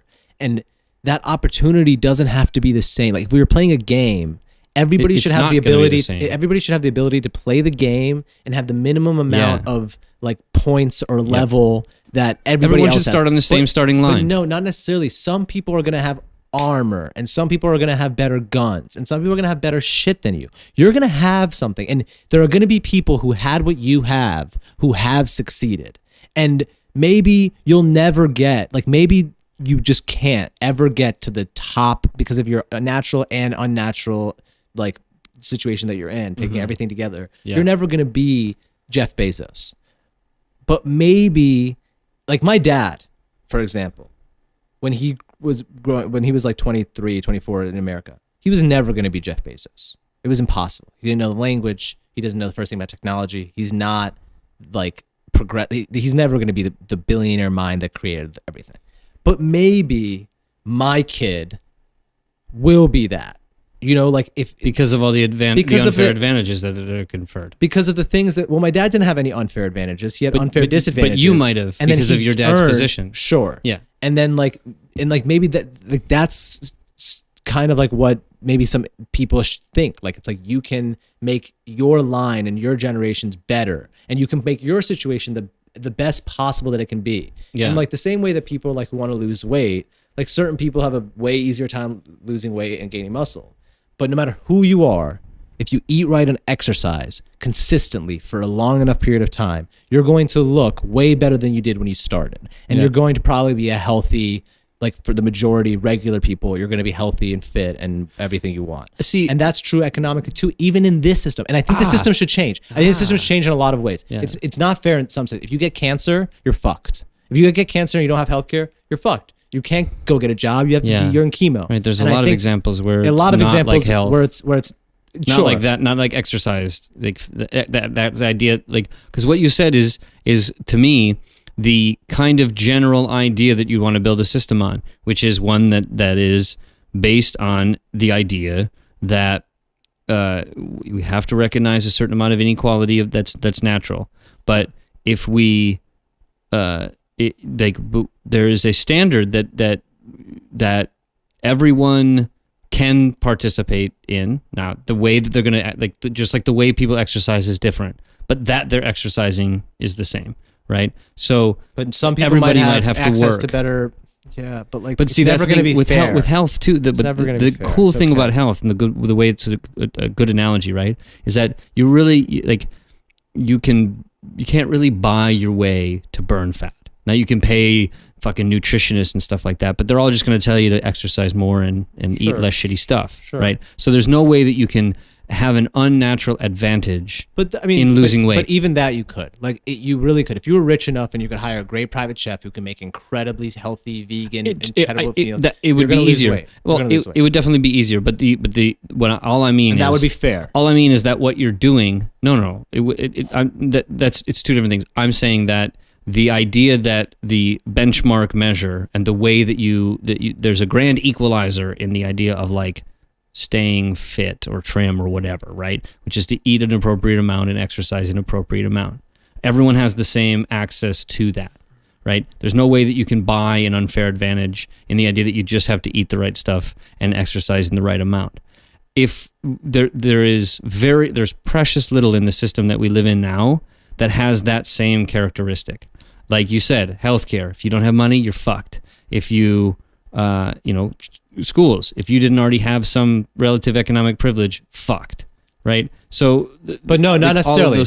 We have plenty of scholarship programs, plenty of financial aid, plenty of shit. But those are only remedial measures, understanding that the system is for the most people fucked. You can't look at the minor positive things and go, well, we got this. No, you can't. It's an alleviation of what everyone realizes is an unequal system. And that's okay. I think we should Inequality is not okay, Nima. It is. Inequality not artificial inequality. Yes, it is, because it's what is the justification for artificial inequality? It's that it's inevitable. That no matter Wait a minute. there will be artificial But the heat death of the universe is inevitable, so kill yourself? I mean, that's not... No, that's not that's... And you know it. Yeah. Like, that's a ridiculous comparison. To say that because I'm saying we have inequality... That killing yourself would be justified because the heat death of the universe. I think it's the same argument. I think we should alleviate inequality as best we can, but that we should understand that inequality, because of the mere fact that there are natural inequalities, causes that there will be unnatural inequalities. The reason why some people make more money is that some people are born smarter. Some people are born more able, more clever. Like, that's just true. And those people get more. And there's a very reasonable argument that they deserve it. And whether or not they do deserve it or not, that is gonna be the system regardless of what we move to on the theme is socialism or communism or whatever. That's when I can point to the examples and say, maybe next time we do communism, I don't know every time if there's going to be all those murders. I'm not. I'd like to think not. I'd like to think not, but I don't think this time it's going to magically be utopia. I think there are going to be inherent flaws, and we would have to alleviate those flaws with remedial measures. No matter what system we're in, we're going to have to do that. And I think that the one we're in now can work. I genuinely believe it can work as long as we alleviate some things, and it can work in a way that is like, if you're smart and hardworking like you, which for you it's already working, and it's the way that you this idea that you're not in the same socioeconomic class as me is kind of ridiculous. Right now we have the same type of everything. We're probably making around the same amount of money. Do we have the same relationship to production? Do you make a wage?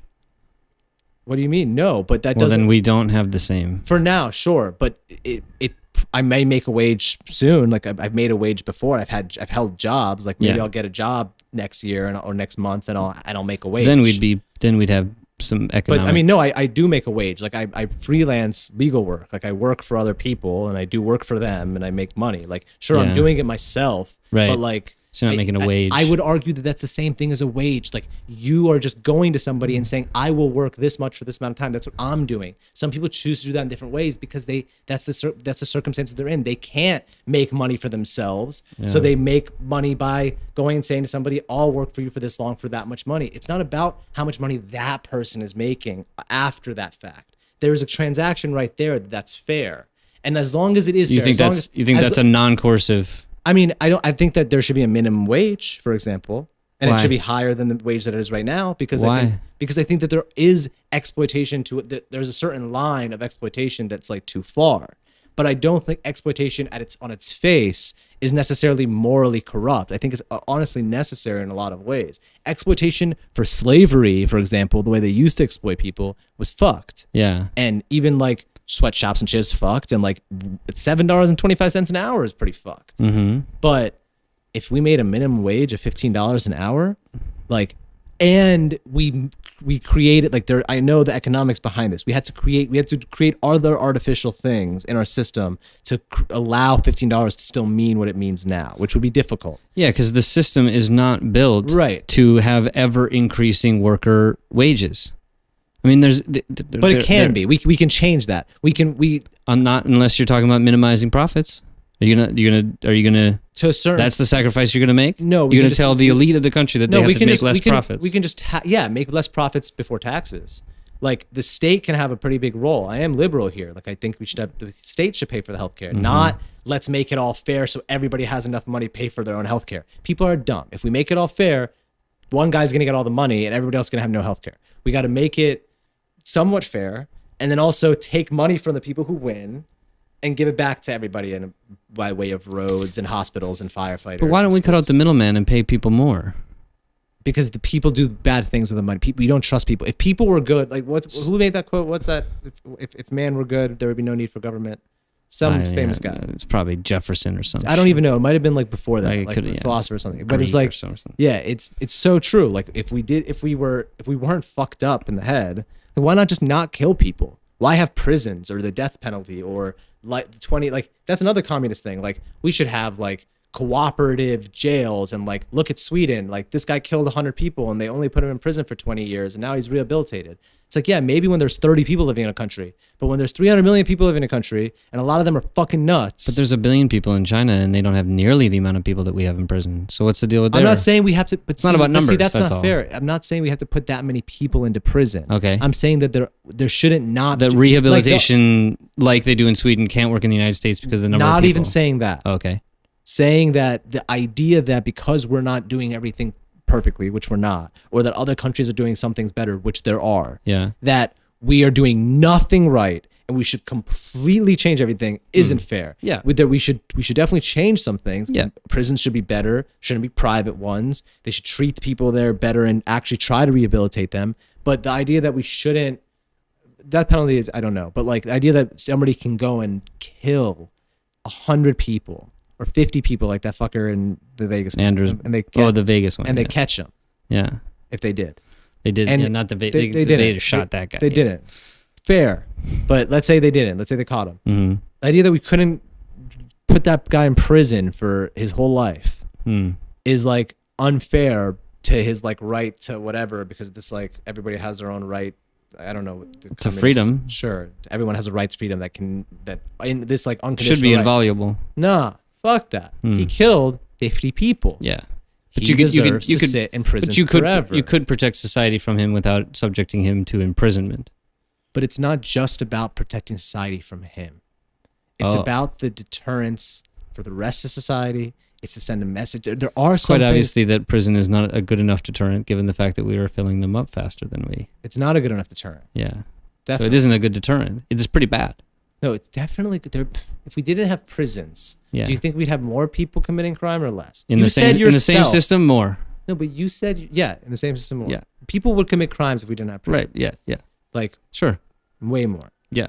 and we should. But it's have not a prisons, deterrent and enough, is all I'm saying. The economic, that's the economic point altogether. force That's that not pushes people relevant. to crime, it outweighs people's Some fear crimes, of prison. Some crimes, sure, some crimes. A crime that'll But I'm land you in talking about like prison. murder or like rape. No, not all crimes that land you in prison.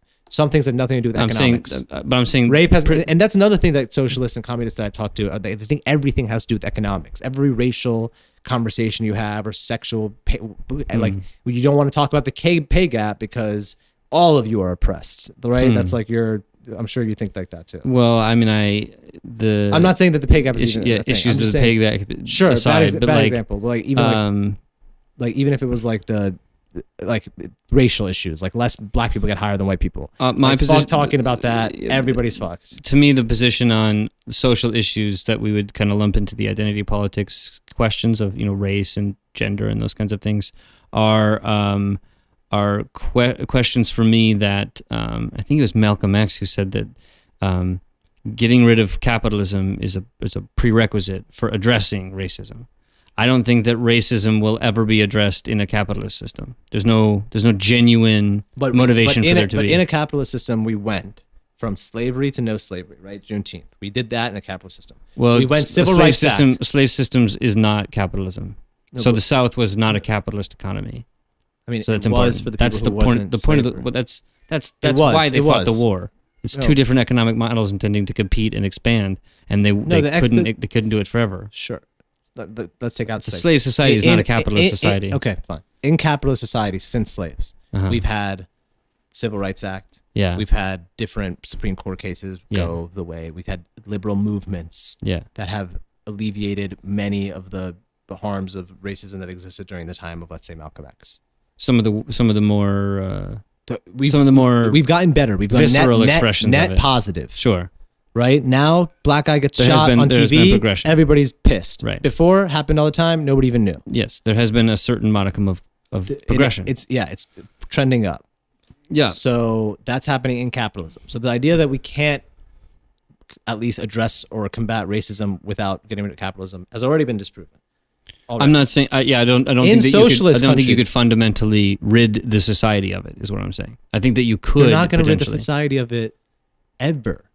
Institutionally, you can. If you build a society that wasn't tied actually, up with the notion of race and, our and system, white supremacy. And all our those kind system, of if we get rid of some campaign finance things, if we get rid of some gerrymandering things, things.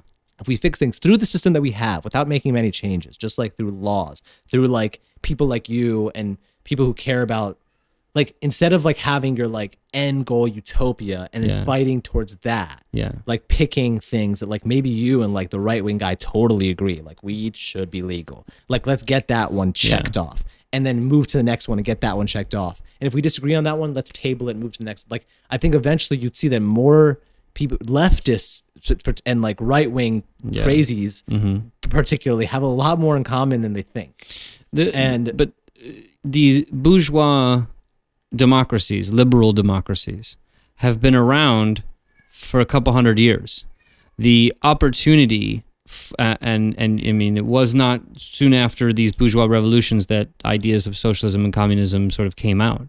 So there's been a long time where these different forces in society have had the place, the legislature, and the system, a representative democracy, that could potentially allow them this kind of place to be able to deal with what they agree on and then table what they disagree on so that they could, deal with what they disagreed on after they figured out what they all agreed on.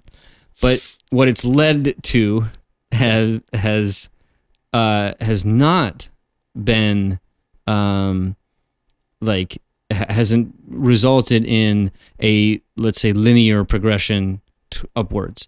It has resulted in a quite sporadic, fairly trending up, generally up with a hell of a lot of quick downs and pretty nasty things with a few moments of a rapid rise and then another drop. It has not been trending up. Okay, let's just be clear. again, that goes Trending back up. That goes back to the same idea that it's not that capitalism doesn't produce some good things. It's the cost. Like, it's exactly the argument as to the Soviet Union. I'm The not Soviet claiming we should Union be capitalism. ultimately. I'm not. If somebody was here saying capitalism is the best, socialism is stupid. Like, we shouldn't have firefighters. We shouldn't have public schools. Everything should be privatized. Which there are people like that in spades. Yeah. I think that I would say to them, no. Yeah. I think we should. I think I am. You have a liberal. You have a socially democratic, like a social democrat, strong welfare state with capital without trending on property. Sure. I mean, I'm more. I'm like more like Bernie Sanders and Hillary Clinton. Yeah. So like I hate using the term, but I'm a democratic socialist, I guess. In what they mean. In what they mean. Yeah. I like what Bernie Sanders stands for. And I think some of the policies in particular, the way he describes it, aren't going to happen. But like going to that end and will make, with my understanding of how legal system works and how like bills are drawn, like with the concessions that different parties have to make when like making that shit happen, it would end up somewhere that I like, somewhere a little bit north of where Obamacare is now, which isn't terrible.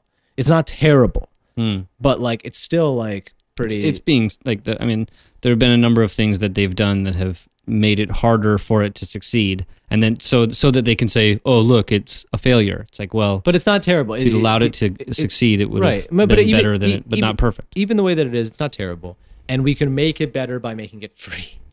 And no deductible and no private company that like is even like involved. Right. Yeah, it's just like, dude, like. So you're okay with? See, now this would be the question, right? Because the difference between the social democratic position and the sort of socialist system is the question of capitalism, right? And so you want all of these, what I would say are sort of social welfare programs, and I don't mean that negatively. No, we have a very good working fire department. Our fire, right?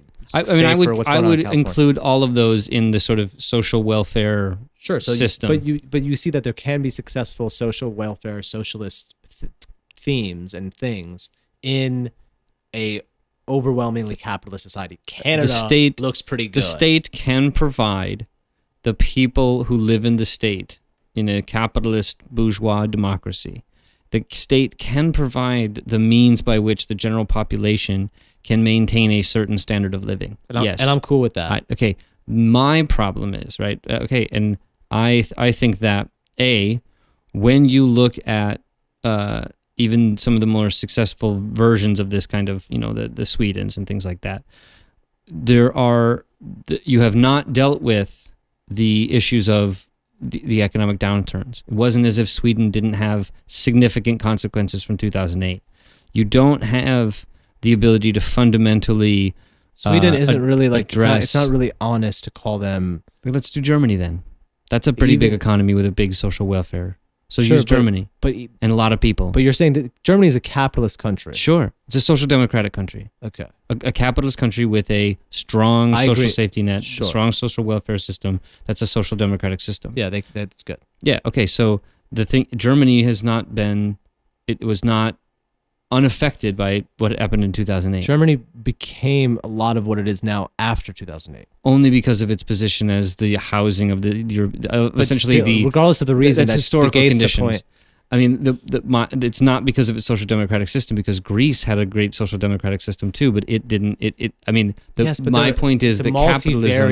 It's a multivariable equation. That there are certain things that are going to affect the economy. But they are a consequence of maintaining capitalist. the capitalist economy in a social welfare system.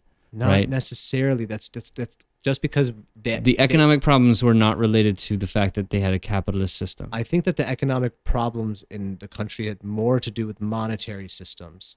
And corruption from a lot of people in the ruling class, but I don't think Jeff Bezos had anything to do with fucking the banking crisis. Can you have a functioning capitalist system without a monetary system?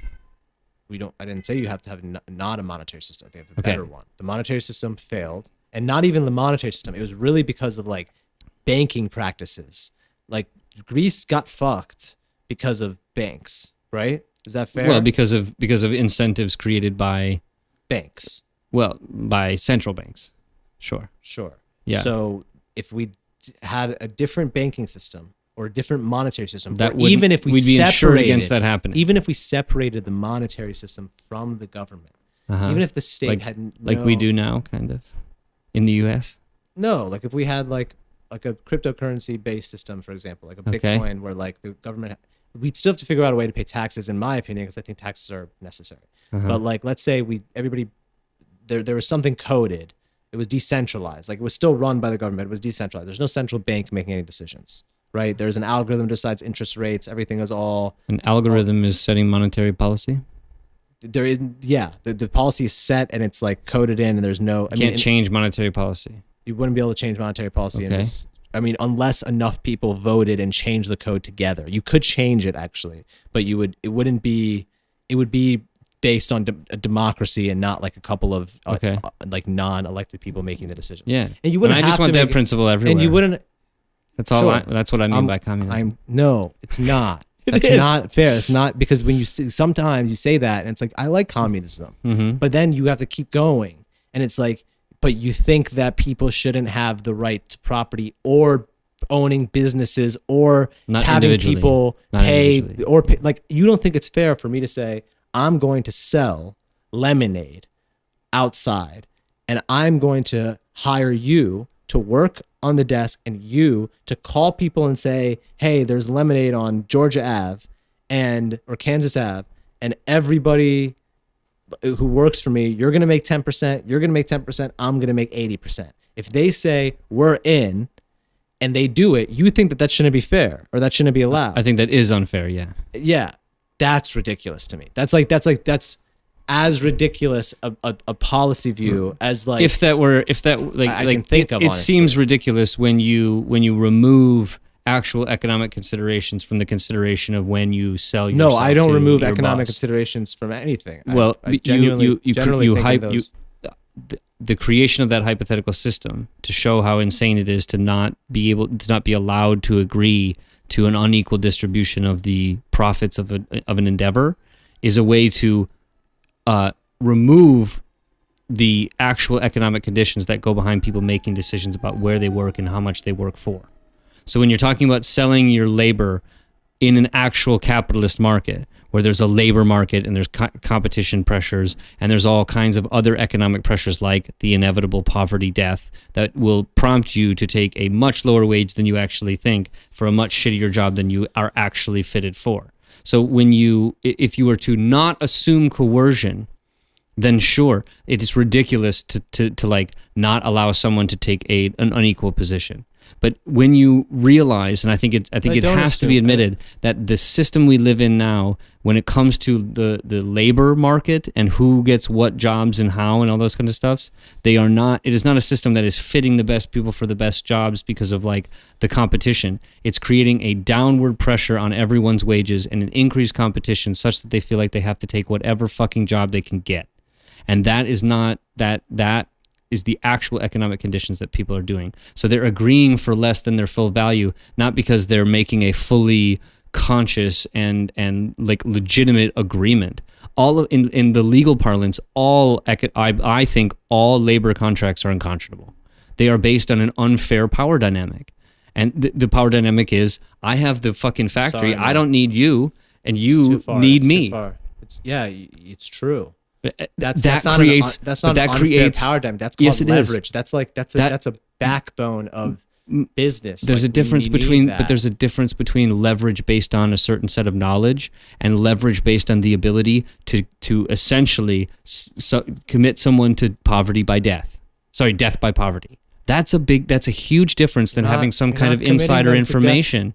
First of all, you're not necessarily committing to death by poverty, and second of all, I think we should take away death by poverty by enforcing a system that doesn't allow for poverty to exist, at least in the amount that it does, by, like we said, helping people with healthcare, shelter, education, all that stuff. I'm not against the overall theme of helping people and making things better. How are you going to convince the rich to give up the money to be able to pay for these projects? We already convinced the rich to pay money. The government gets plenty of money. You think the government wouldn't have to raise taxes to have I don't think that we system. wouldn't have to raise taxes necessarily. I'm not saying we wouldn't raise taxes at all, but it wouldn't be by some amount that's like crazy. And I genuinely believe that for the majority of people, like way more than just like people like me, for sure, that, yeah, maybe we'll pay more in taxes, but gas prices will be less, and we won't have to pay when we go to the doctor, and we won't have to pay for our kids to go to You'll college. ultimately save. Yeah,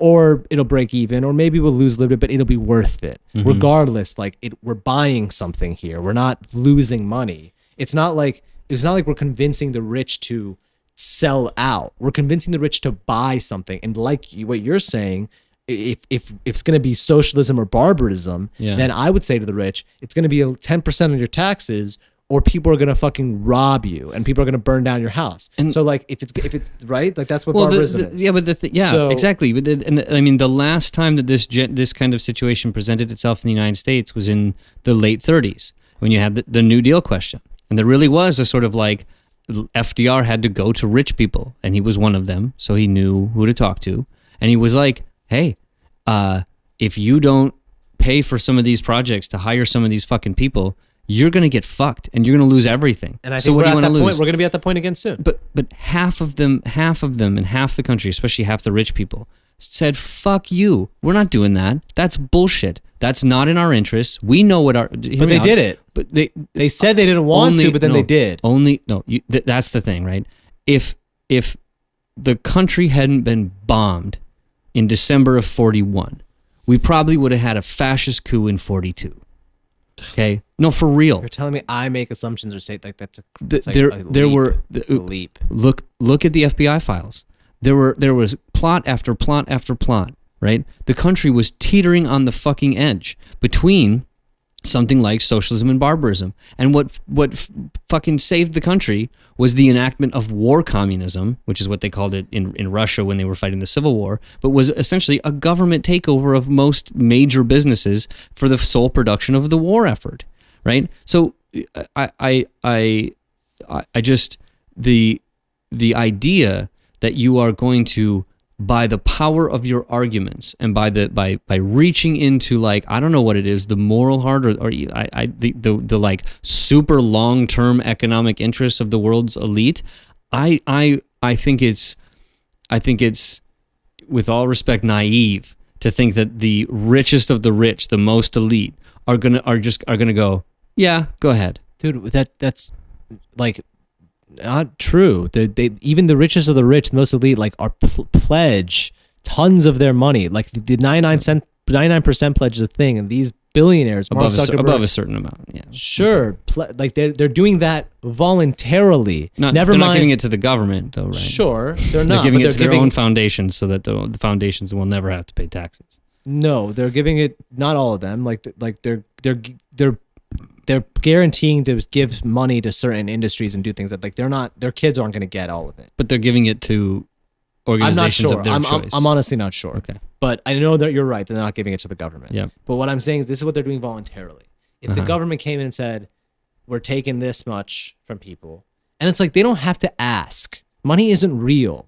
Like, they don't have to ask to do this. They can just do it.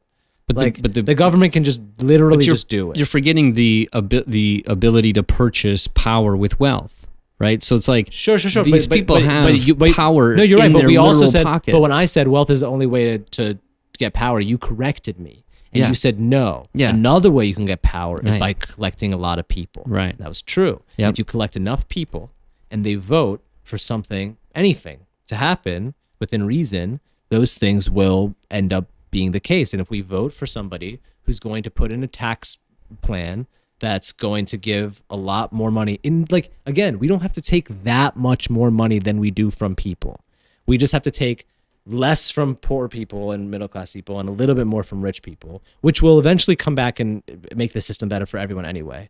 And also change how we allocate those taxes. We should, like you said, pay way less for defense spending than we are, and use that money to pay for other things. And we should also learn to be a little bit more fucking efficient than we are. Like, what's preventing us from doing those things? A lot of it is we don't fire people from the government because we don't want people to be on the street and homeless, even though they're useless. Like, there are going to be growing pains. That's like, why we're not people. Like, but no, that's part of it. Inefficiencies in government is why we aren't able to create the system that you're talking about. No. What is it then? I mean, actually, yeah, sure, of course. Inefficiency in government is why we can't do everything that we do. But not the same inefficiencies that I was talking about with like how much money we spend from our executive agencies, but like inefficiency of like how people don't participate in government and how people don't vote or know anything about anything. Like, sure, that's clearly very important. Because that was the thing. That's the thing that I think is actually a huge part of this that is kind of the more interesting difference, really, because you and I want the same thing. I honestly think we have a difference of opinion in terms of how justifiable the exploitation of labor is, and that's a genuine disagreement. The question I have would be if you were to, like, when I'm talking about a system that removes the death by poverty issue, right? You were saying that's the kind of thing that you want to do. You want to create a system that people have a right, some kind of right to housing, so that they know they're not going to be kicked out or whatever, right? Yeah, like you shouldn't have to sleep outside in the rain. Like, that's clear. Like, you should be able to sleep inside in like a OSHA regulated temperature. You know what I mean? Mm-hmm. Like, everybody deserves to not die of. Do you think everybody deserves a house, like a place to live, an apartment, even if they say can't afford it? There shouldn't be affording. Like the projects, for example, should be a thing. Like, we should have like everybody should have. Yeah, there should be public housing, but not everybody should be in public housing. It should be the floor. It should be whatever you need. Maybe you'd have a right to it. Like a person who's like, I have like the way that you have a right to an attorney, you would have a right to a house. Yeah. All right. So that removes that sort of death by poverty issue when it comes to looking for jobs, right? People now at least have that relieved for them. I mean, you need a job if you want anything nice. Sure. Yeah, I'm just saying that at minimum, you're not going to die if you don't get a job. You're not going to die. Yeah. Okay. So I think one of the things that is a serious issue, that's sort of the other reason why, even if you were to create a good social welfare state like you were talking about, that you would want to create a communist system, one that actually was post-capitalist. The reason, just hear me out as to why. Oh, okay. The reason I want to take that next step, right? If we could create the capitalist system that you're talking about, where you got a right to housing and stuff like that, for the most part, I think people would be happier than they are now, for sure. The thing is that capitalism, in terms of its power disparity, right? The ability that wealth translates to power. And so there are a few people with a significant amount of power and generally a huge amount of powerlessness in the population.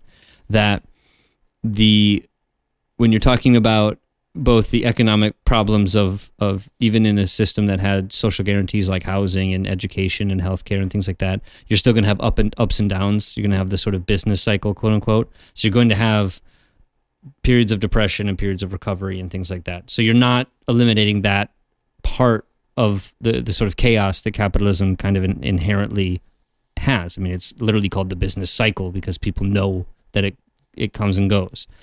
The other part of it is that it won't address the issues of like alienation and powerlessness and the sort of ability, the sort of feeling that you're not really genuinely plugged into your community. And I think that's something that we're all really experiencing, more, some of us more or less, like, but we can see people all the time who are very alienated. They don't give a shit about what they're doing. They just want to spend all their time on, Instagram or whatever. And you think that would you think that would be for the better? Like, even though I would think that people participating in their communities would be better than them spending their life away on Instagram. Yeah. But I agree with that part. I'm saying, I think you think that would be changed for the better if we gave people, even what I'm saying, if we gave people houses and healthcare and all the things you need not to die. You think that the number of people who just waste their life away on Instagram would go down? Because the number would surely go up. No, it would go up. Right. That's what I'm talking about. I want to stop that. I think that's bad. And that isn't going to change. That'll change if people... The best way to do that is to force everybody into pure capitalism. Like capitalism to the point where, like, you're right, you don't get any help from your dad, and if you don't make the money that you need to survive, like, you're going to die. Like, that's the only way to make it people fair. feel but that system has existed in the past, and people felt alienated then.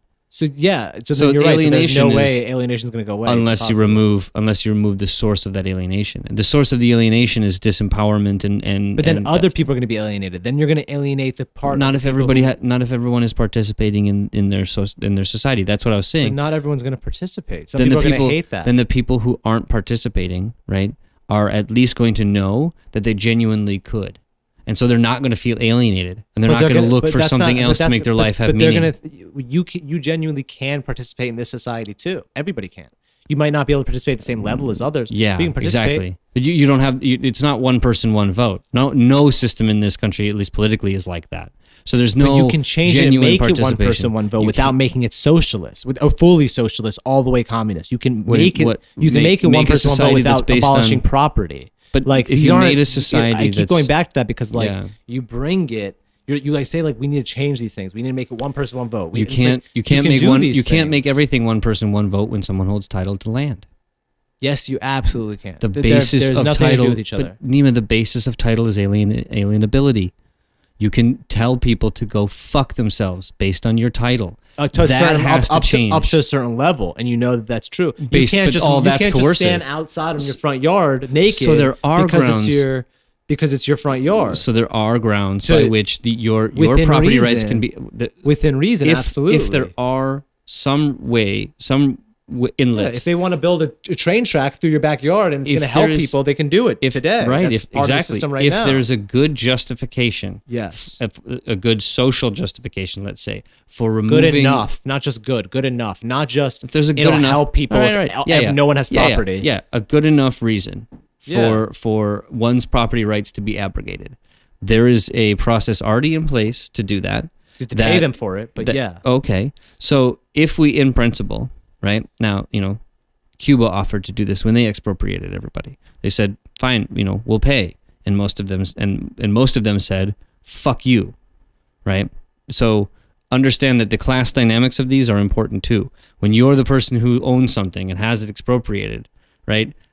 Even if someone tries to pay you, your usual response is, "Fuck you, But that it's happens mine." all the time in America. People get eminent domain things happen. Yep. And a lot of times they're pissed. And they say fuck you and they sue, and then if they lose, they lose. And Yep. there's never been a war started because of it. Nobody's ever fought anybody because of it. But what I am saying, right, is that if you use the principles of eminent domain, I would say that you could extrapolate that basic principle to remove the private title property rights of every individual. Now, you're not barring that person from having an ability to have a say in what happens on that piece of property or in that factory or whatever like that.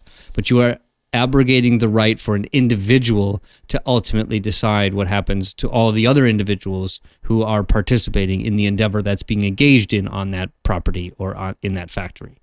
That's all that I'm saying. I'm saying that you are, yes, abrogating the rights of certain individuals with the title to property, so that you can give that right to the vast majority of the people who don't have it. But we don't need to give that to people who don't have it. We just need we have enough. You We have don't think that's not an abundance mentality. I don't fuck with that. We have plenty of shit.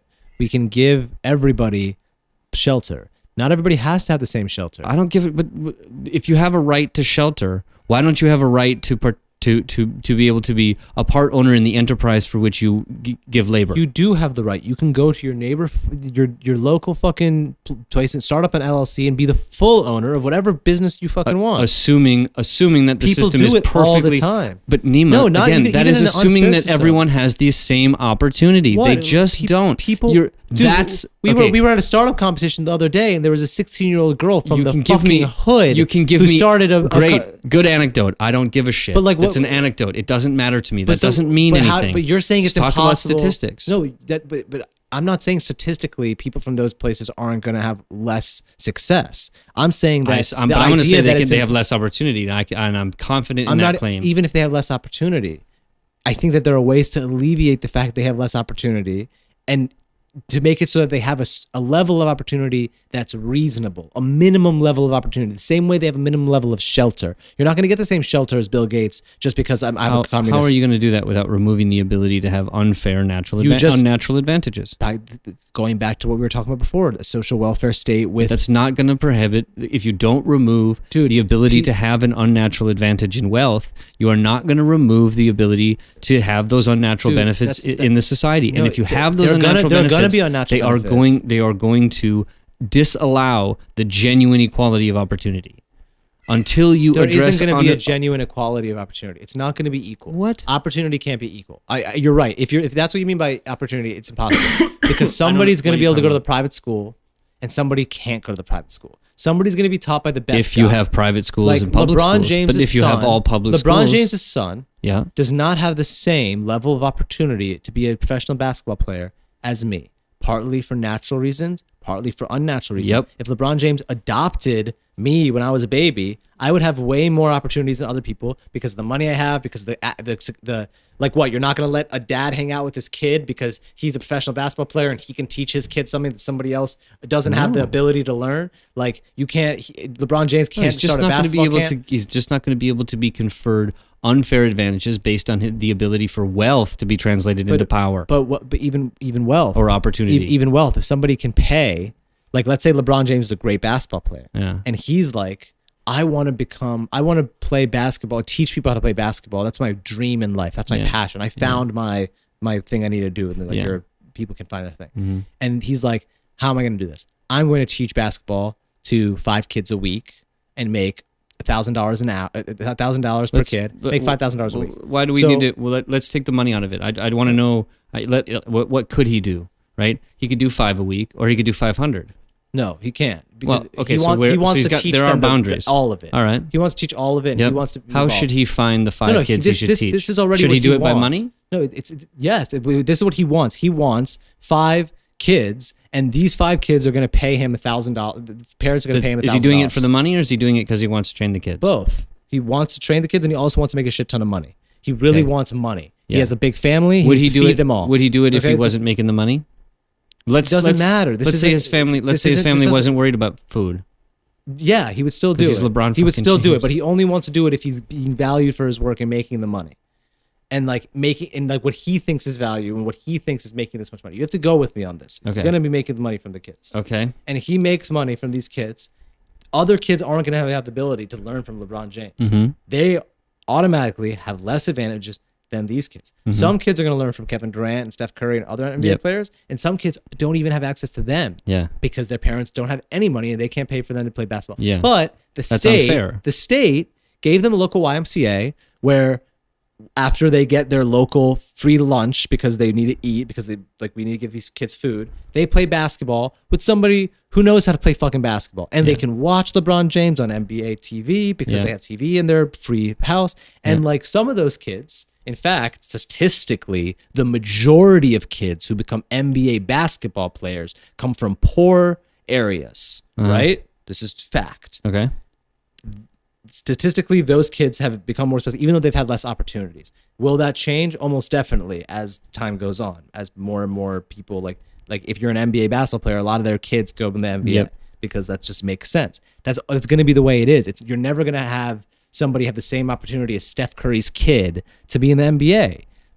And that's okay. There's no equality of opportunity at that level. I think there should be a fairness. No. Even at an unnatural level. Even at unnaturally, I live in an area where a lot of basketball players happen to be. That's not natural. We all moved to this area and we live here. And because I live in this area, I'm going to be playing basketball and I have an advantage over kids in other areas who aren't from it. Yeah.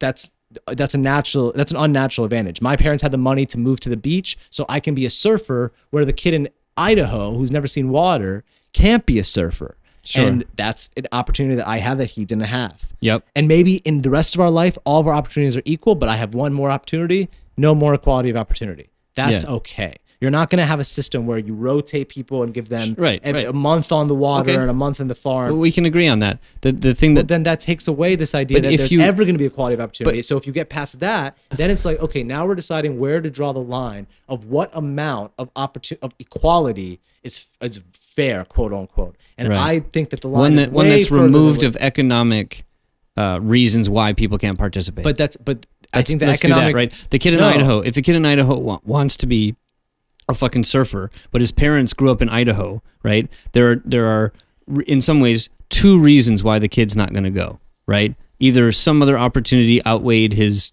real deep-seated desire to be a surfer, or he can't fucking afford to get to the ocean. And that's a serious thing for a lot of people, that they just can't afford to do these kinds of things. Now, if you remove the economic part of it, even if where you can't afford that stuff. But even if you gave them, that's- but you're never going to have everybody can afford to go to the ocean. Well, the same that's- amount as see, everybody else, now, no matter again, what system you have.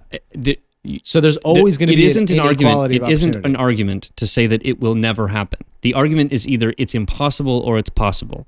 No, I'm it's saying impossible. Okay, That's what I mean by it will and never now, happen. so then the burden of proof goes on you to show why it's impossible. Because I think there's every possibility in the world to eliminate the economic equality of opportunity from economic the economic means? disadvantage. Yeah, the economic disadvantage that prevents you from participating and doing the things that you genuinely. I And- genuinely think and that we e- could and get even post. though there's we can go- we always can get been an beyond that. economic advantage and inequality of opportunity forever There's in always every yes, system. there's always been classes. It doesn't mean that classes will always exist. But it isn't an argument, Nima, to say that because things have always been I'm not X, they saying- will always be Y. That is not. That's a fallacy. I'm not saying it's not. I'm just saying the fact that it has been like Doesn't that matter. isn't something that I can say. But you can say that it's not impossible without any barrier, without any proof, without even. I can't point to an anecdote and say this is possible because of this anecdote. But you can just say that it's not impossible with no examples. Right. I'm not. That's the, fair. The burden of proof doesn't fall on me to show why it's not impossible.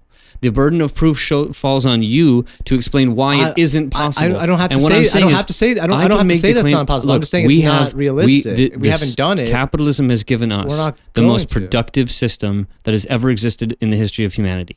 It has been able to allow human beings to access goods and services like nobody could have conceived even 50 years ago, much less 100 years ago. Right? There has been incredible achievements that have come out of this sort of system. Okay, there's no reason why we couldn't use that economic power that has been generated by the system and switch a few of the light switches so that the system isn't based on generating private profit, but actually fulfilling certain social needs. And now we're talking about a system that's well on its way to getting us to the point where those kinds of economic considerations in terms of the entrance into the market, and now they're not determinative of your success in it, but at least your entrance to it, could be the case. I think that's more than arguable in terms of the position. Now, it's your burden of proof to show me why that is impossible. Okay, but regardless, you just said that capitalism has done all these good things. Yeah. And we have all these great things now because of capitalism. Yes. We've So- also had lots of people who've died. Sure. But And lots of people who live in really terrible conditions every day. right. Yeah. But those things have gotten better, trending up over time throughout history, Right. even within our young history of capitalist bourgeois nations, as you called it. Well, Things have gotten better for everybody on average. Yes, but they over have, time. but the advantages that could be conferred based the progress in terms of the industrial output is not matching the progress in terms of the getting consumer goods to people or services to people in a Sure. way that they are Sure. genuinely living less than subsistence lives. Most people on Earth live subsistence Most people, lives. but in America, which is because in the It's Earth, a worldwide system. but the world, you can't say the worldwide system is capitalist because there's plenty of moving parts worldwide. But they're all capitalist. I mean, there's not a country in the world that doesn't have a capitalist form of government or form of economy. There isn't one. So then there's no system that's the system that you want. That doesn't exist now. No. So even though you want to change the system completely, Yeah. I think that America has worked really well for a lot of people, for the majority of people who live in America. Is that fair? That it's worked. What do you mean by? We'd have to say the majority of people who live in America have TVs. That's not what I would. Maybe sure. Most of them have TVs, and if you that have doesn't it- mean they're living well. I mean, if you have a TV, you probably don't. You're probably not dying of hunger. You're not. They're not. Sure, you're not. Yeah, you're not the worst. It doesn't mean you're living well. Well, I mean, if you're, are enough. we talking about flourishing? Or are we talking I'm not about saying flourishing. So we're just talking I'm saying subsistence. they're able to survive. Yeah, people in America and live subsistence. They're able to lives. they're able to survive and have leisure time. They watch TV. A certain it's not amount. like Sure. Correct. Yeah. So with that said, and that But those are that number has gotten higher over the last 100 years, and that number will only continue to get higher. And then the thing that will be the TV, the proverbial watching TV, will change. Maybe soon it'll be like everybody will get to fucking go to the water and surf. Like as capitalism makes things easier to get, things become cheaper. And while wages have been shitty, and we need to. Like this is grew one in of the the first things, half of the century and didn't in the second. Right. This is one of the things we need to alleviate by artificially raising the minimum wage, which is in a way minimizing profits because businesses need to pay people wages. They could transfer it. They just transfer costs. That's why everyone argues against the raising of the minimum wage, because they're like, oh, everything's going to get more expensive. They're just going to charge you more, and they're right. But not necessarily, because there's only a certain for some things, yes. Based but there's on, only a certain based on some market things conditions. You're not going to pay more, and Sure. other people are going to come and undercut, and there's going to be like in principle, not necessarily in practice. People, of course, if somebody can make profit off something, they're going to, and if they can compete by undercutting, if they can they're make going enough, to. if they can compete, that's the thing. Right, If they so can make like- enough profit. Right. So which has like shown that people have done that. Like the taxi cab system has been around forever. Uber came and gobbled it up. Like Right. there are other systems that are doing that too. Like who knows if the legal system is going to be what it is? You know, LegalZoom. How much money did LegalZoom take from fucking lawyers? Yeah. Plenty of things get like changed over time. Yeah. And as things get automated and less people are even needed to work, maybe universal basic income becomes more sensical. And like it's like, yeah, like we need people to have money because like people don't really do anything. Like without scarcity, maybe we don't need as much. And I think we can get to that point with capitalism. How? We should by the progress that we're doing. Amazon's would be a big help. Fixing logistics would be great if we can get things to people quickly for cheap. But something okay. But that what I'm saying is that there's two prongs of this. One, you do have the issue of being able to get the money, especially for something like a UBI, which will necessitate a pretty hefty price tag on the rich, if that's who you want to disproportionately do it on, which is fine. Yeah. The second part of it, though, is that if you don't, I really think that you sort of dismiss this, and I don't think you should, which is the social impact of, the sort of social relations of the productive model of capitalism, right? Because everybody kind of knows that the system is sort of based on exploitation. It produces significant amounts of inequality. Even if everyone's base level is okay, the inequality that it produces, human beings are hardwired to recognize inequality and to say like, that's fucked up. They do, there's all kinds of social experiments in evolutionary psychology and like with Reese monkeys and things like that, where you create a situation where you are artificially like not giving something where something should be given, and monkeys and people freak out. Kids freak out and stuff like that. So there's an inherent bent in human psychology towards that notion of equality, of that kind of fairness. Right. So the system is built on the opposite of that impulse of maintaining a certain kind of divisions sort of based on exploitation, which produce inequality of both like power and opportunity, and so which if nothing else breeds social discontent and may have a lot of other downstream effects, not adding to that the tendency for capitalism to go into crisis. You have all of those, and those crises may prevent it from being able to have the means by which it can charge the rich the amount of money it would take to continue the programs that it's giving the poor. So my ultimate argument, like, because I'm in favor of all of the policy. I was down with Bernie. Right. I'm okay with, I'm okay with. But doing you're all this like kind of Bernie stuff. at a minimum, and I'm like Bernie went a little too far. Right. Okay. So there you go. And my reasoning behind that is this, right? That do I think it's possible to create a UBI based hella welfare system that like most people are like, I can't believe I'm so lucky to live here, right? In America. Do I think that's possible? Yes. Is that the way that we should head towards? Yes. I think so. Okay. For me, that is not the end state that we should be having in our mind. The reason for that is because of the capitalism's tendency to have these structural problems. It does overproduce. It doesn't efficiently. Markets are incredibly efficient things, and capitalism doesn't use markets most efficiently. So it's an inefficient market mechanism. And then it produces social discontent through alienation and continuing in inflating levels of inequality. So I think that if we're going, like, this is a sort of question of like the social problem being division of human beings based on whether identities or classes and these kind of divisive ideas, as well as systems that may exacerbate the very things that produce social division and strife. And so I think that you're not going to have a harmonious capitalist system, even if it's a generous welfare system, because it fundamentally has these economic and moral flaws that people are going to recognize and still want to fight against. So we have to address the fundamental problems if we're ever going to get ourselves beyond this really difficult and costly in terms of human lives and civilization project of like class-based societies. And if we had a system where we were not dividing ourselves based on a certain amount of people who can own and exploit labor and a certain amount of people who can just work and sell their labor, and have a system instead based on creating interconnected, technologically advanced, democratically controlled networks to be able to really efficiently use markets as means of finding, means of placing genuine value and finding the difference between market value and like labor value and all those kinds of things. That's a system that has the potential, not perfect. It'll have all kinds of flaws, and it'll have things that we'll have to figure out and we'll have to ameliorate. But it's not going to have the fundamental flaws of like a fundamental inequality, a fundamental alienating force, and a fundamental tendency towards crises.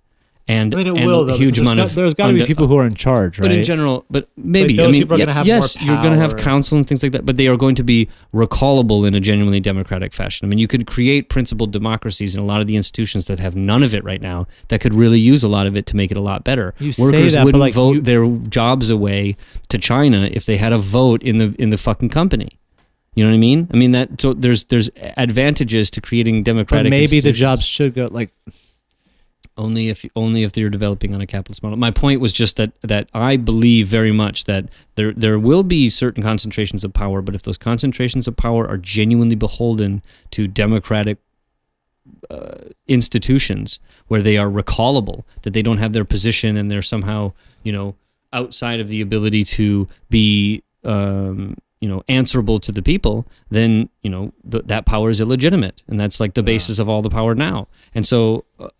That's why I take the extra step that you don't want to seem to make. And I think that if the cost of creating a system that doesn't have all the problems of the capitalism with this alienating and the tendency for crises and things like that, if we had if the cost of that system was the denial of private property rights as they exist now, I think that's a fair wager. I don't know. I honestly would rather, like, as much as like I'm way more on the left than on the right, I would rather a total libertarian state with no state and no help for anybody, and the only way you can survive is if you like. Why would you want that? Because I think that is more naturally fair.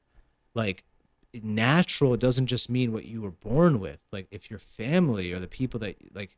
Natural just means like your circumstance, like the things that you couldn't control. It's basically putting people back in like the state of nature, though, where like naked aggression is what gets you. I mean, sure. if you had a system like that, it would basically be bullets win. Right. I think that there should obviously be doesn't like seem certain very laws, fair. like certain like. Yeah, I think there should be certain laws. Like, I don't think any libertarian would say that there shouldn't be laws like against like murder. I think that there should be anarcho-communists who right, do. but I'm not one of those. Okay. I said I'd rather, and I'm not a libertarian either. Yeah. But I would rather a libertarian state than a state that abolished property and labor and wage. See, I would call myself like a libertarian socialist or a libertarian communist because I don't want the government to do it either. To me, the last role the government should ever have is that the government no longer has a place in society if it isn't enforcing private property. 51% of people to agree with you, bro. I think there are way more than 51% of people who don't have any property. So I don't think that's but just actually that hard. because that's another identity thing. Coming from somebody I just who said it's has not property, that hard. Yeah. I don't own property. I'm not saying that. I'm not saying that. Yeah, I'm not saying I that. don't think people should. I'm not saying that they're all going to agree with me because they don't have property. I'm simply saying that the vast, again, there is not a whole lot of polling done of people as to whether or not they'd want to, take away people's private property rights, if people even knew what that meant, right? So we don't have a good way to gauge it, right? And the idea that most people aren't going to be in support of that now, we're living in a system that has absolutely no interest in promoting the ideas that it would destroy itself. It has every interest to minimize the ability for those ideas to propagate. And so, yes, while I may be able to have a sensible socialist podcast, it isn't like people are reading some major socialist newspaper to get their news, because there's every reason for both the government and other powerful forces in society to minimize those voices as they've done for the entirety of the history, especially of the United States. People's voices are pretty loud. But not our voices. Everyone knows who Karl Marx is. Like, right, but that's only because of the power of the ideas and something like, but also the Soviet Revolution. If you didn't have Russia, I'm not sure that more people know who Karl Marx is than people who know that he's Russian. He's not Russian. Whatever. But my point is, like, that's a fact. People don't even know. But most people might know who Karl Marx is, but most people have not read a word of him. And most people only know Karl Marx as the way to say, I'm not no fucking Marx. So it's not, just because people know about Karl Marx doesn't mean that they know what the ideas really are. You and I have had this discussion many times, and you still made an argument that I've never made about what socialism or communism is about. So there's a huge amount of and I'm giving you the benefit of the doubt. I'm saying that you're not misrepresenting. You're just living in a society that constantly pumps us and primes us with misinformation and disinformation about our ideas. I don't think I mischaracterized your view on socialism or communism. I said you want to abolish property, and you said you did. Yeah, well, that was one of many things. Like the idea of people being paid exactly the same, or I never said that. Actually, I'm saying that well, let's say the idea of like leftists have this problem or something like that, right? Sure. I considering myself a leftist, I'm saying that there is a, when it comes to something like communist ideas in the United States in particular, they are not ideas that are perpetuated in society by figures that have the kind of authority that ingrain ideas in people, namely teachers, politicians, media sources, those kind of the culture, the way that culture is sort of perpetuated, right? There's a hegemony in our culture by the people who own and control and can translate power into wealth. So Jeff Bezos owns the Washington Post. We see on the pages of the Washington Post what he wants us to see, right? So maybe we don't know anything about what he does with the Washington Post. Like, maybe he was bored one day and was like, "I want to buy a newspaper," not like I want to. But if you look through, Washington Post hasn't changed much since. But the Washington Post coverage of Amazon sure has changed. So again, the point is, right, you live in a society where news is not a simply information feeding device, but is a cultural maintenance device. Totally down for state news. Okay, but what I'm saying, right, is that there is a huge amount of misinformation and disinformation about the ideas of something like Karl Marx and the ideas of communism.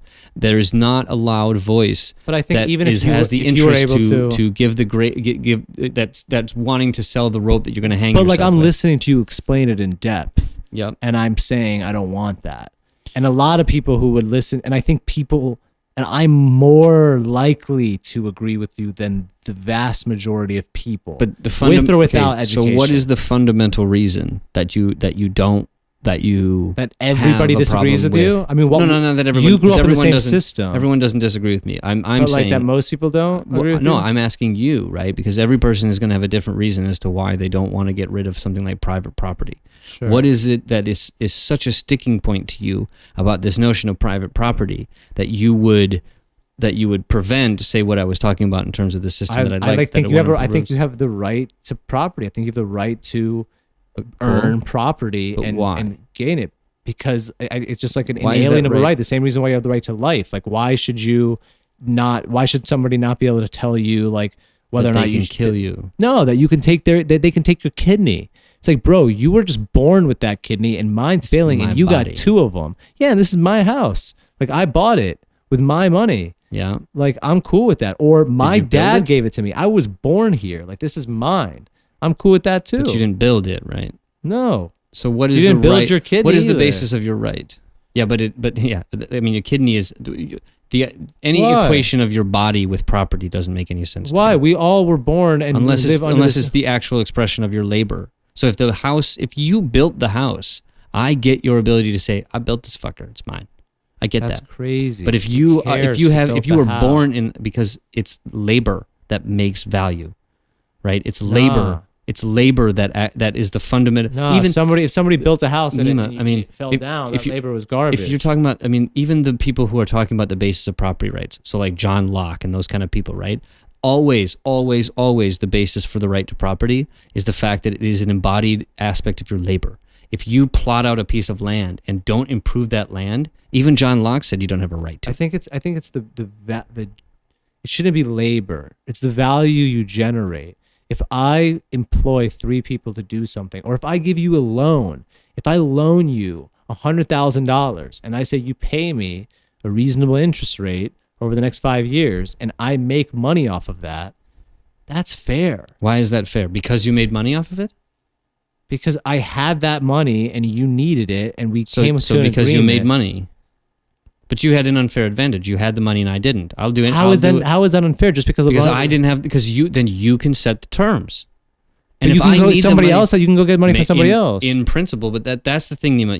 No, in practice, you can go get money from someone else in practice. But- You can find someone with better terms. But there are people in this country who cannot find a person to give them money. Those people generally shouldn't be given money. I mean, if we need to change the credit system or whatever, but some of them are bad with money. But we don't need to give those people money. Again, but the point remains the same, right? That in principle you can always go to somebody else. In practice, you can't. If so you you're have not- to make. if you have can always to go to make a somebody else if distinction. you are good. I'm talking about, but You have to be good. Okay, but that's okay. That's my point. There's a point that there's the difference. There's a difference between the utopian in principle version of capitalism and the in practice way it actually works. Yeah, I wonder if In socialism your- has any differences in practice. What do you mean? I wonder if any of the things that you want in principle that you say has never happened in real life ever can happen in practice without anything happening that doesn't work just because it works in principle.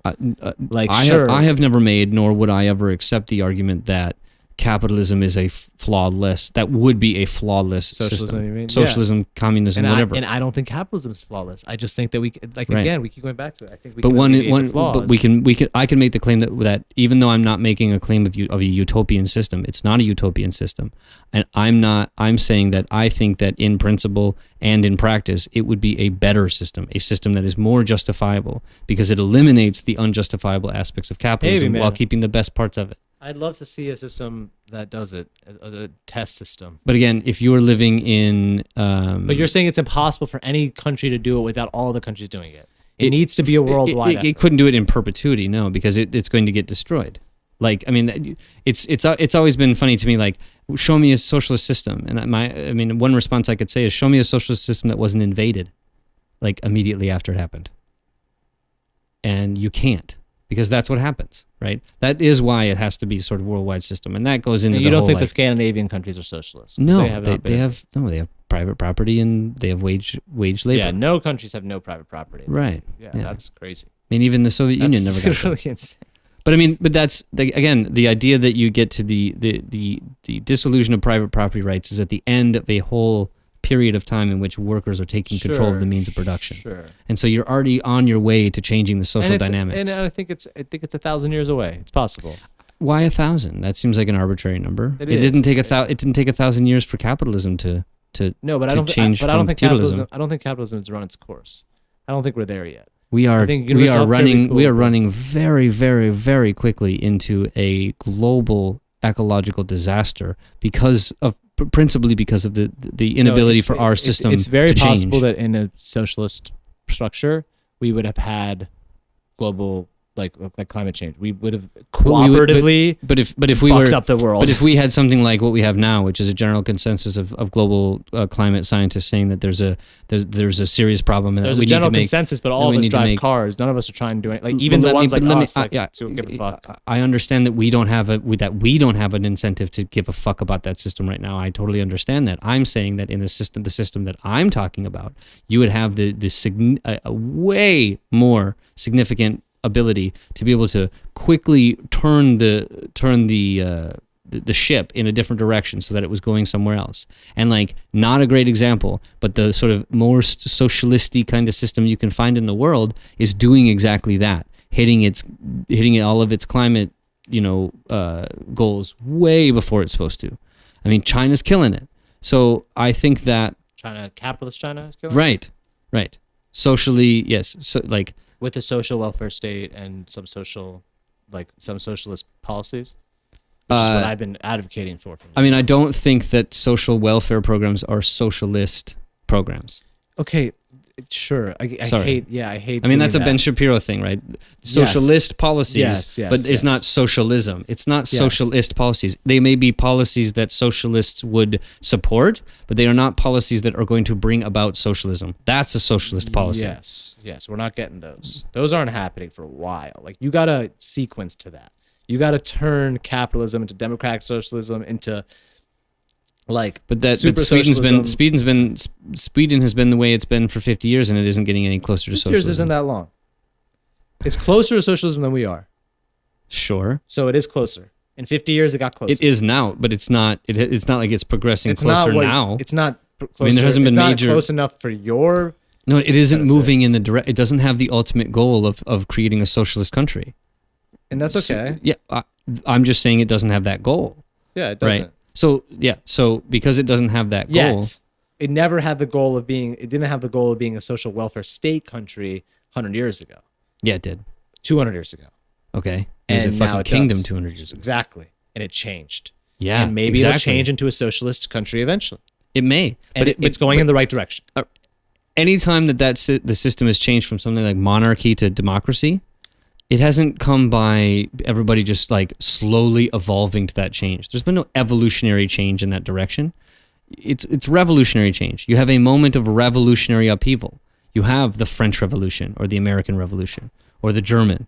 You have these revolutionary moments where you engage in significant crazy. I mean, the feudal system was in revolutionary France voted away, right?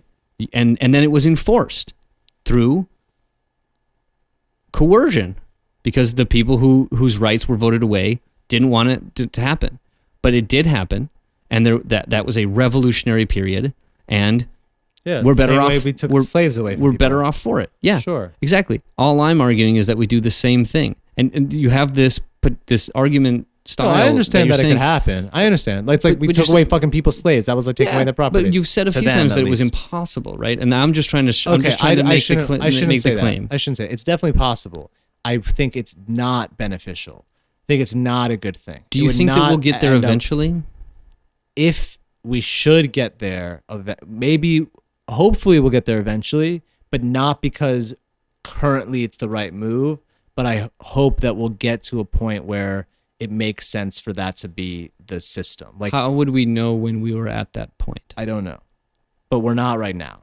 So I don't know. You're right. I don't know. But if we're not at that point right now, we are still at the point where people should have property. We need the Jeff Bezoses and the Steve Jobs of the world still. Somebody needs to figure out a way for climate change to not happen. Someone needs to figure out, not even that climate change, like, the world has gone through ice ages and shit like that, right? And like well before any human things. Like, even if humans didn't do anything, the world would have done something, maybe slower or whatever. Right. So eventually humans would have still needed to figure some shit out anyway. Yeah. So we're going to need smart fucking people to exploit dumb fucking people so that they can get their shit done. Yeah. If Elon Musk is going to get us to Mars by exploiting a couple dudes, he can have the money he makes. Because if we can have a actual fucking society on Mars where fuck what happens to Earth, we got another shot at this thing, which like I don't know if it's gonna happen at all. I'm not educated on that, but like that's an example. Then like Elon Musk we still need that. We're not, maybe we'll be at a point one day where like we live this like crazy, like everything is fine, we have robots that do everything for us, Wall-E type life. How does that differ from the argument that, look at all of the wealth that was able to be generated by, Southern plantation chattel slavery. And so look, if we gotta enslave people, slavery was like, I mean, it's different. Do I really have to go through the reasons why slavery is different than owning a home? Why owning a person, a living person, is different than owning property. Why excluding somebody from owning the same thing as you is different than telling somebody that you own them. That's a distinction that is clear. You don't think, like, if right now you think it's a really bad thing that people don't own houses, but if there were slaves, you'd be out in the fucking streets. But I'm asking what the difference in the argument is. I mean, it's difficult right now for me to come up. I mean, no, the difference is that what I just said, like, somebody isn't being owned. There isn't a human being that is being But they are being owned. exploited, and that's okay. So, Yes. so owning someone is bad, but exploiting them is okay. Exploiting them is okay to a certain point. You Okay. cannot pay somebody who's 7 years old $2 an hour to make shoes. I think that's fucked up. What is the gauge, For example, by which we go from it being unfair exploitation to being fair exploitation? I don't know. I think that's a question for policymakers, and it's a fine line. Like, what is the age that people can work? Should that what be are the fair minimum labor wage practices? then? What right? are minimum wage? Yeah, like, should the minimum wage be some kind of number that you could say is the number that we agree should be livable, right? It should just be like something that, like, if somebody works 40 hours. Well, shouldn't a it be week, fair? Shouldn't it be the thing that makes if it were fair, bro, it would be $5. If it were fair for me to, how much is it worth for you to do this for an hour? A lot of jobs, it's fair to pay people fucking nothing. A lot of people do, like, if you're what is your definition of fairness? If you're a parking attendant, for example, and like not a like a parking attendant that, like, sits in a little booth and, like, gets people's tickets, puts it in a machine, and charges them. Yeah. Like, I think that person should be paid $15 an hour, because I think if we should have a minimum wage so that we can alleviate certain economic inequalities. But if you want to talk about fairness, and there is an argument to be made that, like, I can, as a business owner or as the state, if we're talking about just efficiency, as a community, as a state, not give this person this job and pay this person this money to not do this, force that person to take that shitty job. I mean, the only reason someone takes a parking, to take that job. they feel like they don't have any other opportunities, so they take a shitty. I mean, some people, I'm sure, like, I get to get high and make $15 an hour, right, sitting but here. And be surprised. Okay, but you're deflecting, because the point remains the same. I'm saying that that most people who have those have shitty jobs have those shitty jobs because they don't think that there's any other opportunity they can have. So they're going to take whatever they can get. There's a lot of people that are in that position. A lot of people have parking attendant jobs who shouldn't. But maybe a lot of, no, they're probably not. I don't know. Like, I don't think you have the statistics for how many parking attendant people are like geniuses. Maybe a lot of them. But they don't have to be a genius not to have to work at a parking. Why? What are they going to do? Someone needs to do that job. Like, now do you're you think devaluing that job. I am devaluing the job. I think the job is dehumanizing. It shouldn't be done by a human being. Like, the idea that and I think a lot of jobs are like that, to be honest with you, right? So when we get to a point where it makes sense for all these jobs to be done, like truck drivers, like if they could be now. There's a reason they aren't now. No, there's no reason why truck drivers still have their jobs other than that they have to. We can't have automated truck driving yet. We're not there. I mean, we could. We're not there.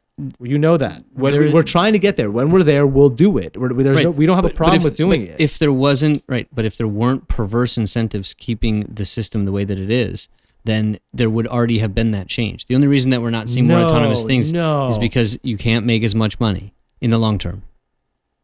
Dude, people are trying really hard. No, see, that's another thing. Like, you have this, like, idea that, like, there's a they, and they are like, we don't want to make things automated because we make money doing the things that we do now. It's like, there are a lot of people who are really, really smart and have a lot of opportunities who are like, we want to make shit automated. Yeah. We're going to try really hard to make shit automated. And they're coming up against the people who already have the No, they're not coming up against anyone. Once they do they're having to compete in a capitalist market. It isn't if compete against whom? Who are they competing against?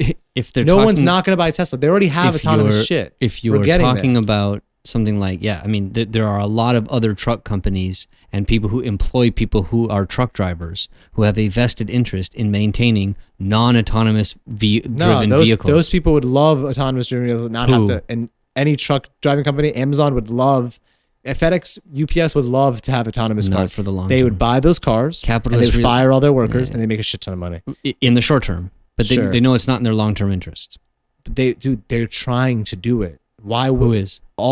a lot of companies are trying to make self-driving autonomous things. McDonald's is making burger flipping robots. That's because they are not looking at their long-term interests. The ones that are doing it are doing something that is not in their interest.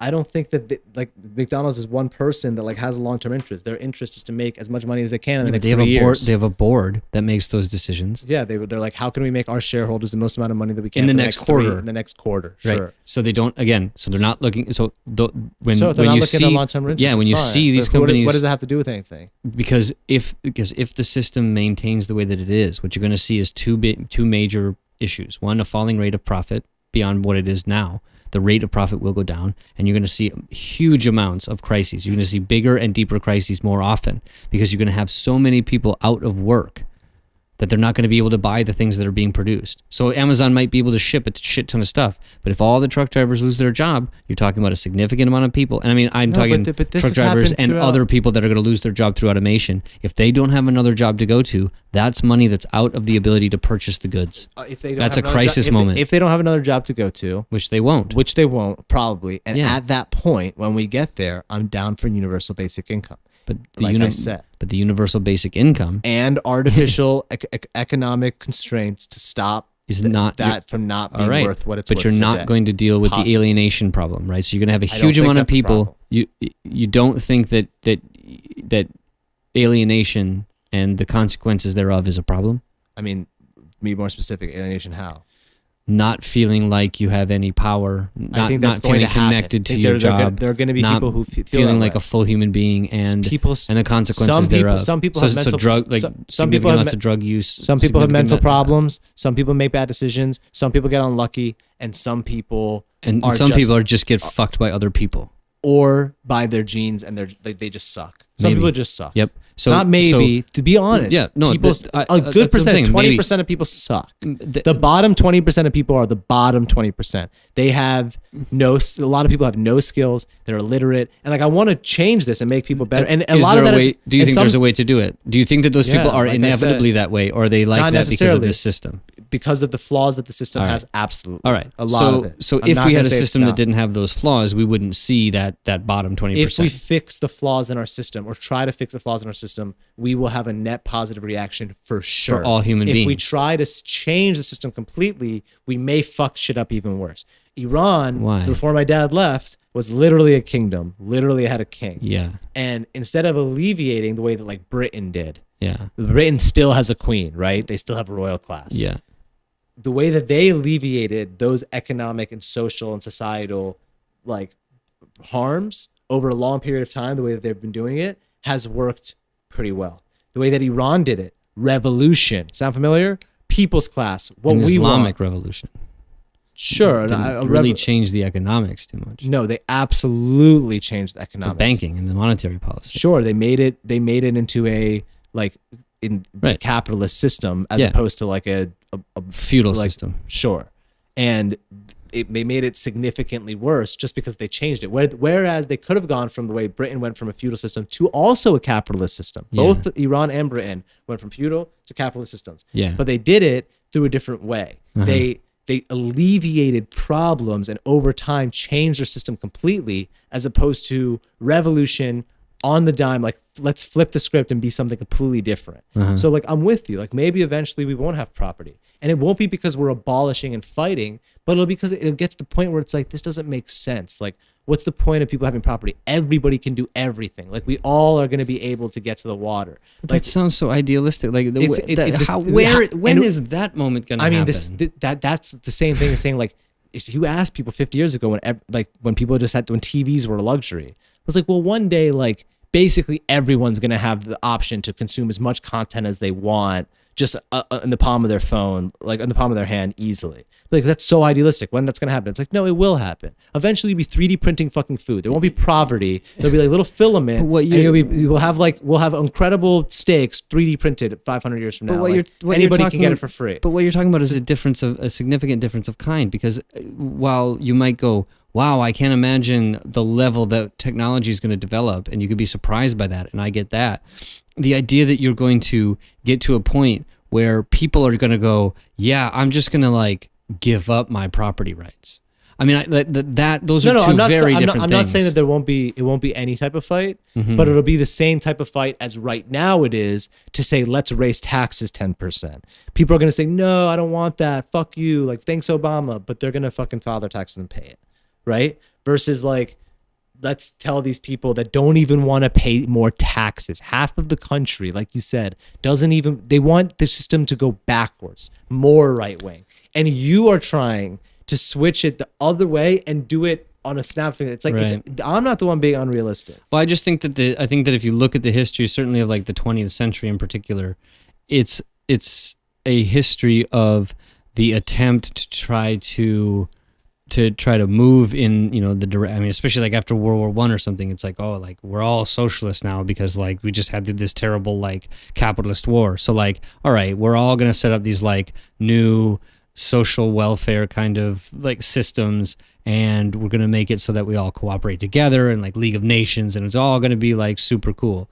And you have a crisis that throws the whole system out of whack and creates something like Adolf Hitler. And so, and then in like the, you know, 40s and 50s, you have the creation of like the American welfare state, and you have all the like progress that happens in that time, and it happens for a little while, and then the system is, you know, pulled back and pulled back by the same kind of forces that we're talking about, ultimately being fundamentally responsible for the lack of progress towards even the goal that you want, right? The interests of the one thing that is so clear when you are around a group of rich people is how well they understand their interests.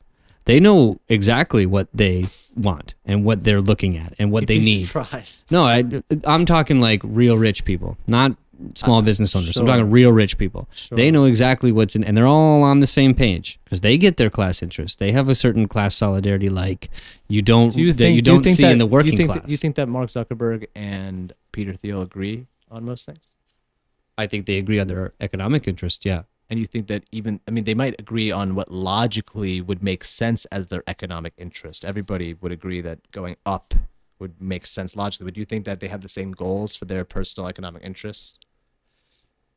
No, their interests. I mean, like, do you think there are billionaires, really rich people who do you think Mark Zuckerberg is a full-on capitalist like that? Yeah, he owns a business. Yeah. So, but then by that definition, like everyone is a fucking I mean, you don't. What about when you own a property? Are you never gonna buy a house? No.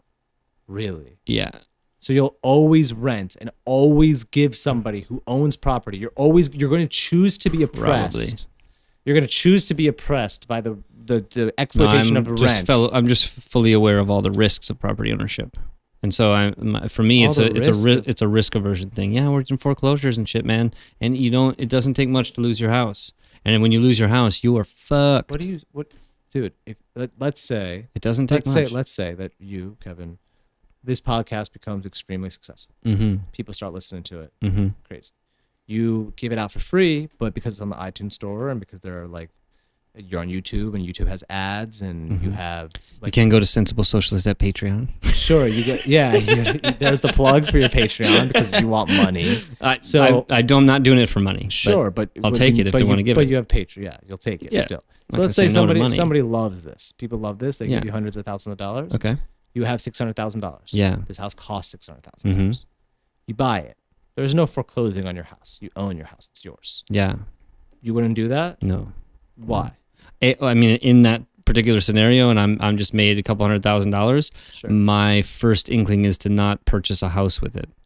Okay, but that's not.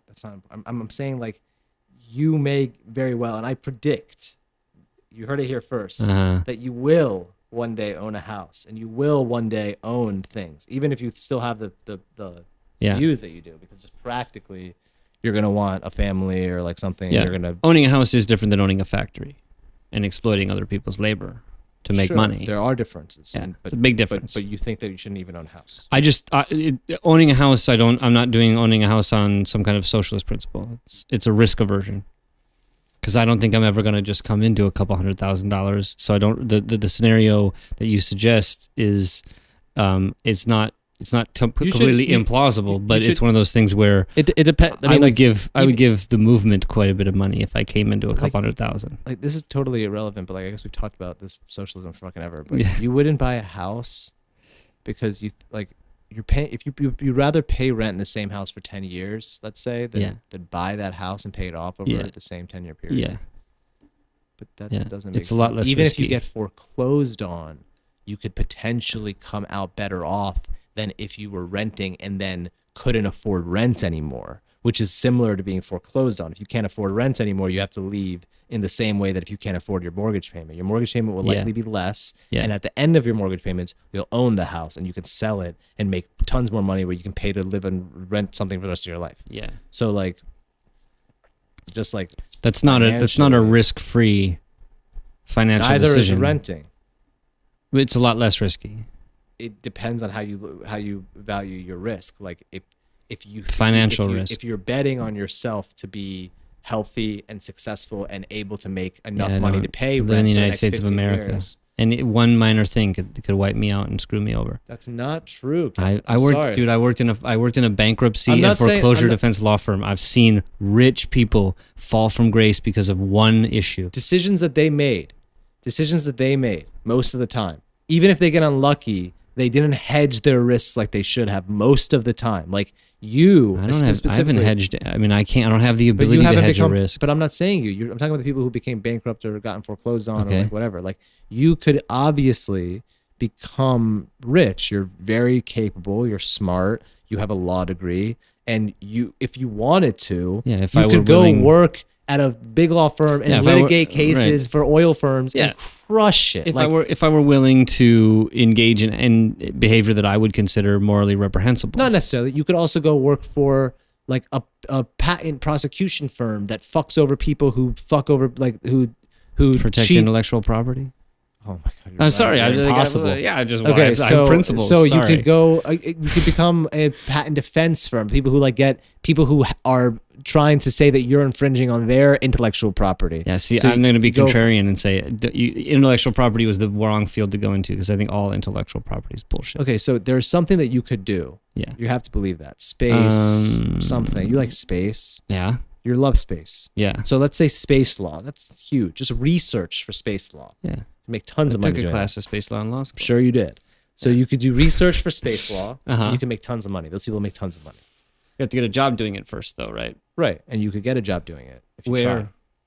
I don't know. You don't live in D.C. Like, you didn't graduate from a great law school in D.C. I didn't. You took a space law class with the professor. Yeah, and I did not try to get those jobs and You didn't get those try, jobs. But, I mean, I don't know. I did try to get those jobs and didn't get them. Well, I'm not saying you're so definitely gonna wait a get it, minute. but I'm not. But it's also not over. So the opportunity isn't equal. No, the opportunity may have been equal. Maybe these people who got it deserve the jobs more than you, or maybe they didn't. But it's possible that you can get those jobs eventually. Like, you can. What am I supposed to do in the meantime?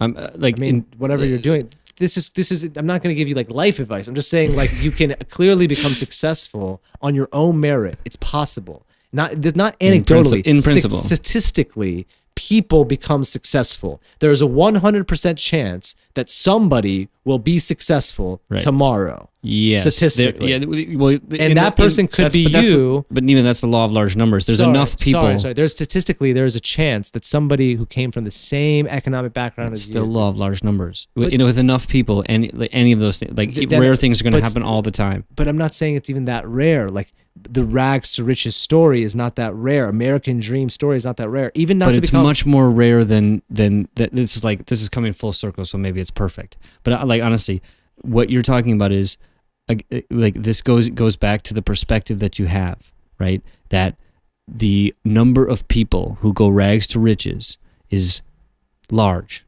right? It isn't, especially when put in comparison to the number of people who are born and die in the same position, right? I know that you could point to me example after example after example of people who have gone from being a working class person to making tons of money. I know those stories are there, and they're not true. It is possible for that to happen.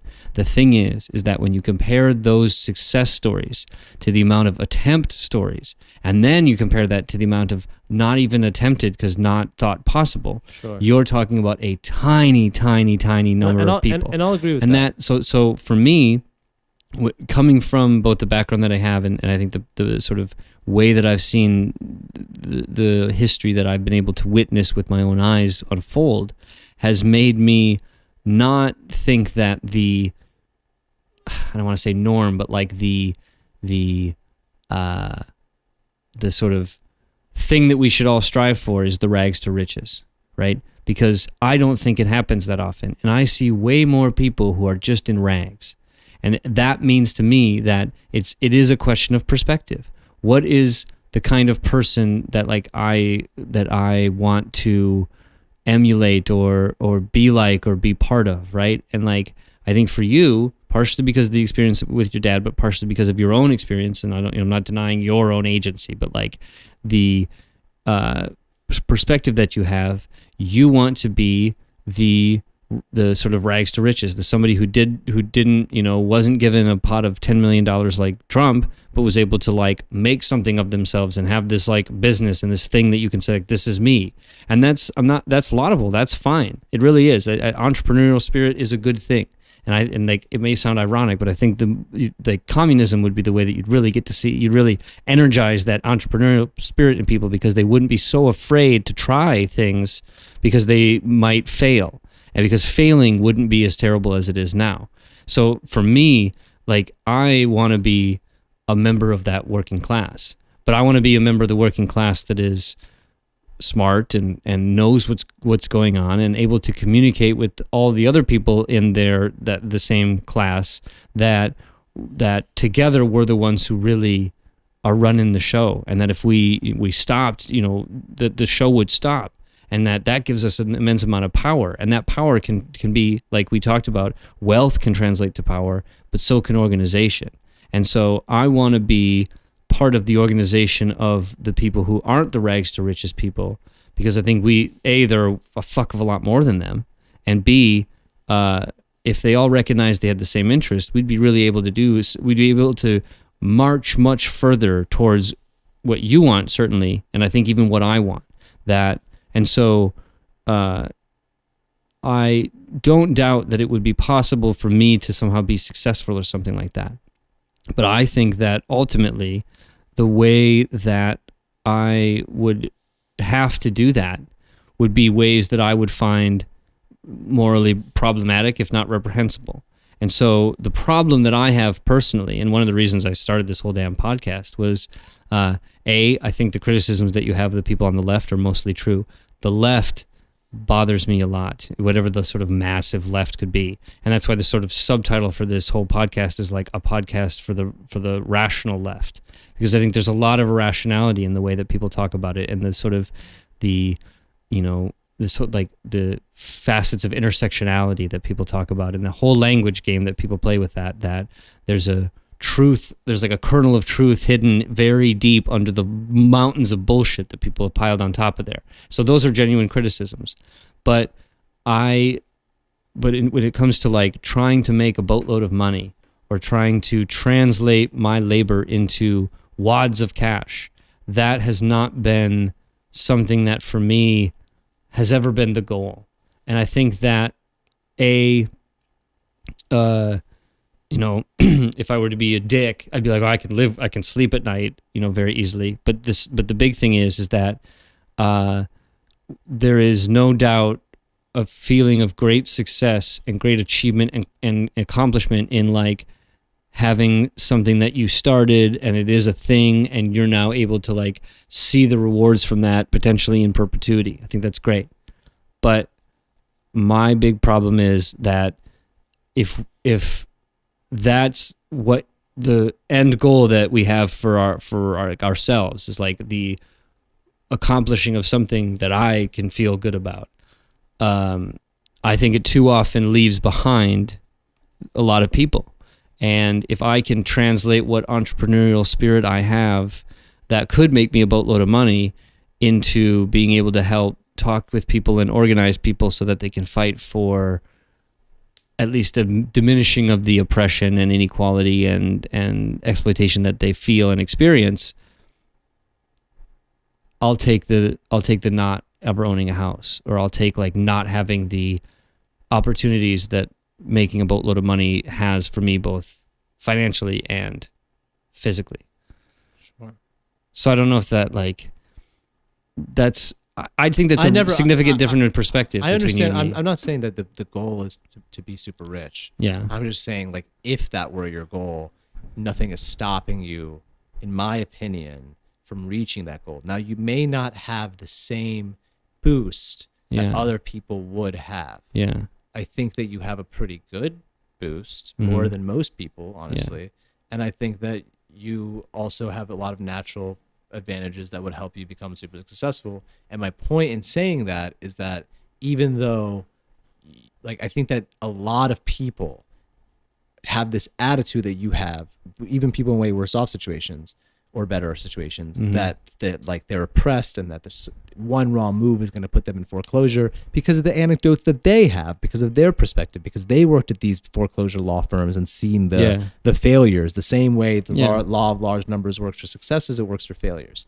So if you want to be anything successful or organize something that's positive or anything like that, there's nothing that's going to stop you from doing it. The same way how there's like I guess like roadblocks in someone's success or making money, there's roadblocks in people's, if you don't have money from organizing people. It's way easier to organize some people if you give them free pizza than if you don't. So so my point is that, like, the same way that you have this idealistic, like, I'm going to make this happen attitude, that attitude, that entrepreneurial spirit that you're talking about, if more people had that, regardless of the situation they were in, if that was emphasized, like the get up and go movement, really, if that was emphasized more than the we're getting fucked over movement, which may also be true. You may be getting fucked over, but also get up and go. And then when you get up and go, you'll be able to gain a little bit more power. Even if not as much as others, you'll get a little bit more, and then that will accumulate into like helping you get rid of the people who are fucking you over eventually.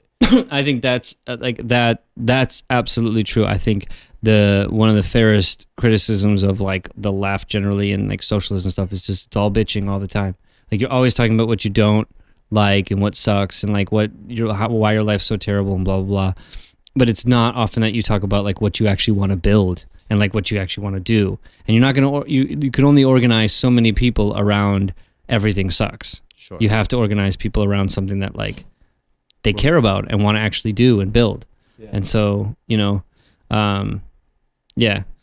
So, all right, well, is there anything else that you want to talk about? I'm good. Yeah, I mean, that's, a lot more things, but that was good. No, yeah. And about fucking socialism. Yeah. And I guess that's your podcast. The thing is, there is especially when what you were saying about like the Democratic Socialists and like there's a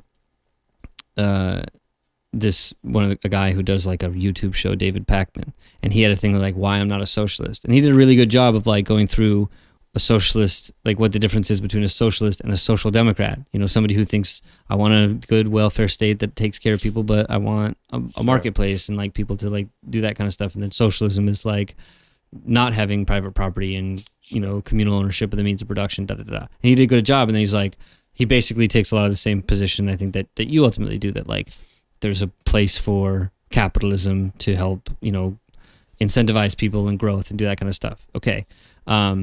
But he made, I think that the right point that this whole use of democratic socialist to mean social democrat is really fucking a lot of people up, and it's also allowing people to say like, oh, Bernie Sanders wants to, introduce fucking Soviet style socialism. It was Bernie Sanders' fault, man. It was bad messaging. He should have written that word. Social democrat's a great word. Right. He could have. That was so much easier. And the thing is, like, especially because it doesn't seem like he wants to do a third party kind of thing. Like he wants to really make the Democrats a different kind of party. If he'd have called himself a social democrat, he could even have proposed at like the meeting, hey, why don't we change our name to instead of the Democratic Party, we'll be the Social Democratic Party. Sure. And there's a Social Democratic Party of Germany, and it has a long tradition of killing communists and helping Nazis. Maybe soon we'll get, if it's called Democratic Socialist, whatever, maybe we'll get something that is going in the right direction. At least we agree on the direction. We do agree on the direction. And the funny thing is that, like you had said too, I guess you're a Democratic Socialist. Yeah. Like, whatever. Sure. All right. Well, fucking sweet. And thanks for doing it. And, it'll be on soon. So check it out. I'd love to come back on. Yeah. Well, I have to do another thing. There's a million things to talk about. And I want to try to get maybe a few more people too, so that there'd be more than 2 or whatever. But For sure. All right. Sweet. Well, I appreciate it, man. It was awesome. All right, so that was my conversation with Nima Ghafari. I do think it was an interesting conversation, went for a little while, but I think that there were a lot of different issues that we discussed there, and I think it's a discussion that a lot of socialists and sort of non-socialists, or let's say democratic socialists, are going to be having.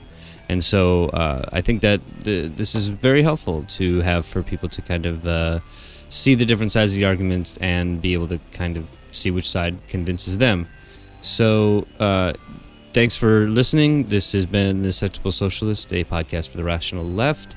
I am your host, Kevin Gustafson, and if you like this, you can support us on Patreon, but if you need to find us, you can find us at sensiblesocialist.com or iTunes, Stitcher, or anywhere you find your podcasts. So, thanks for listening. We have a lot of interesting interviews coming up in the next few weeks. And so keep looking out for us, and we'll see you soon. All right, take it easy.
Make my call!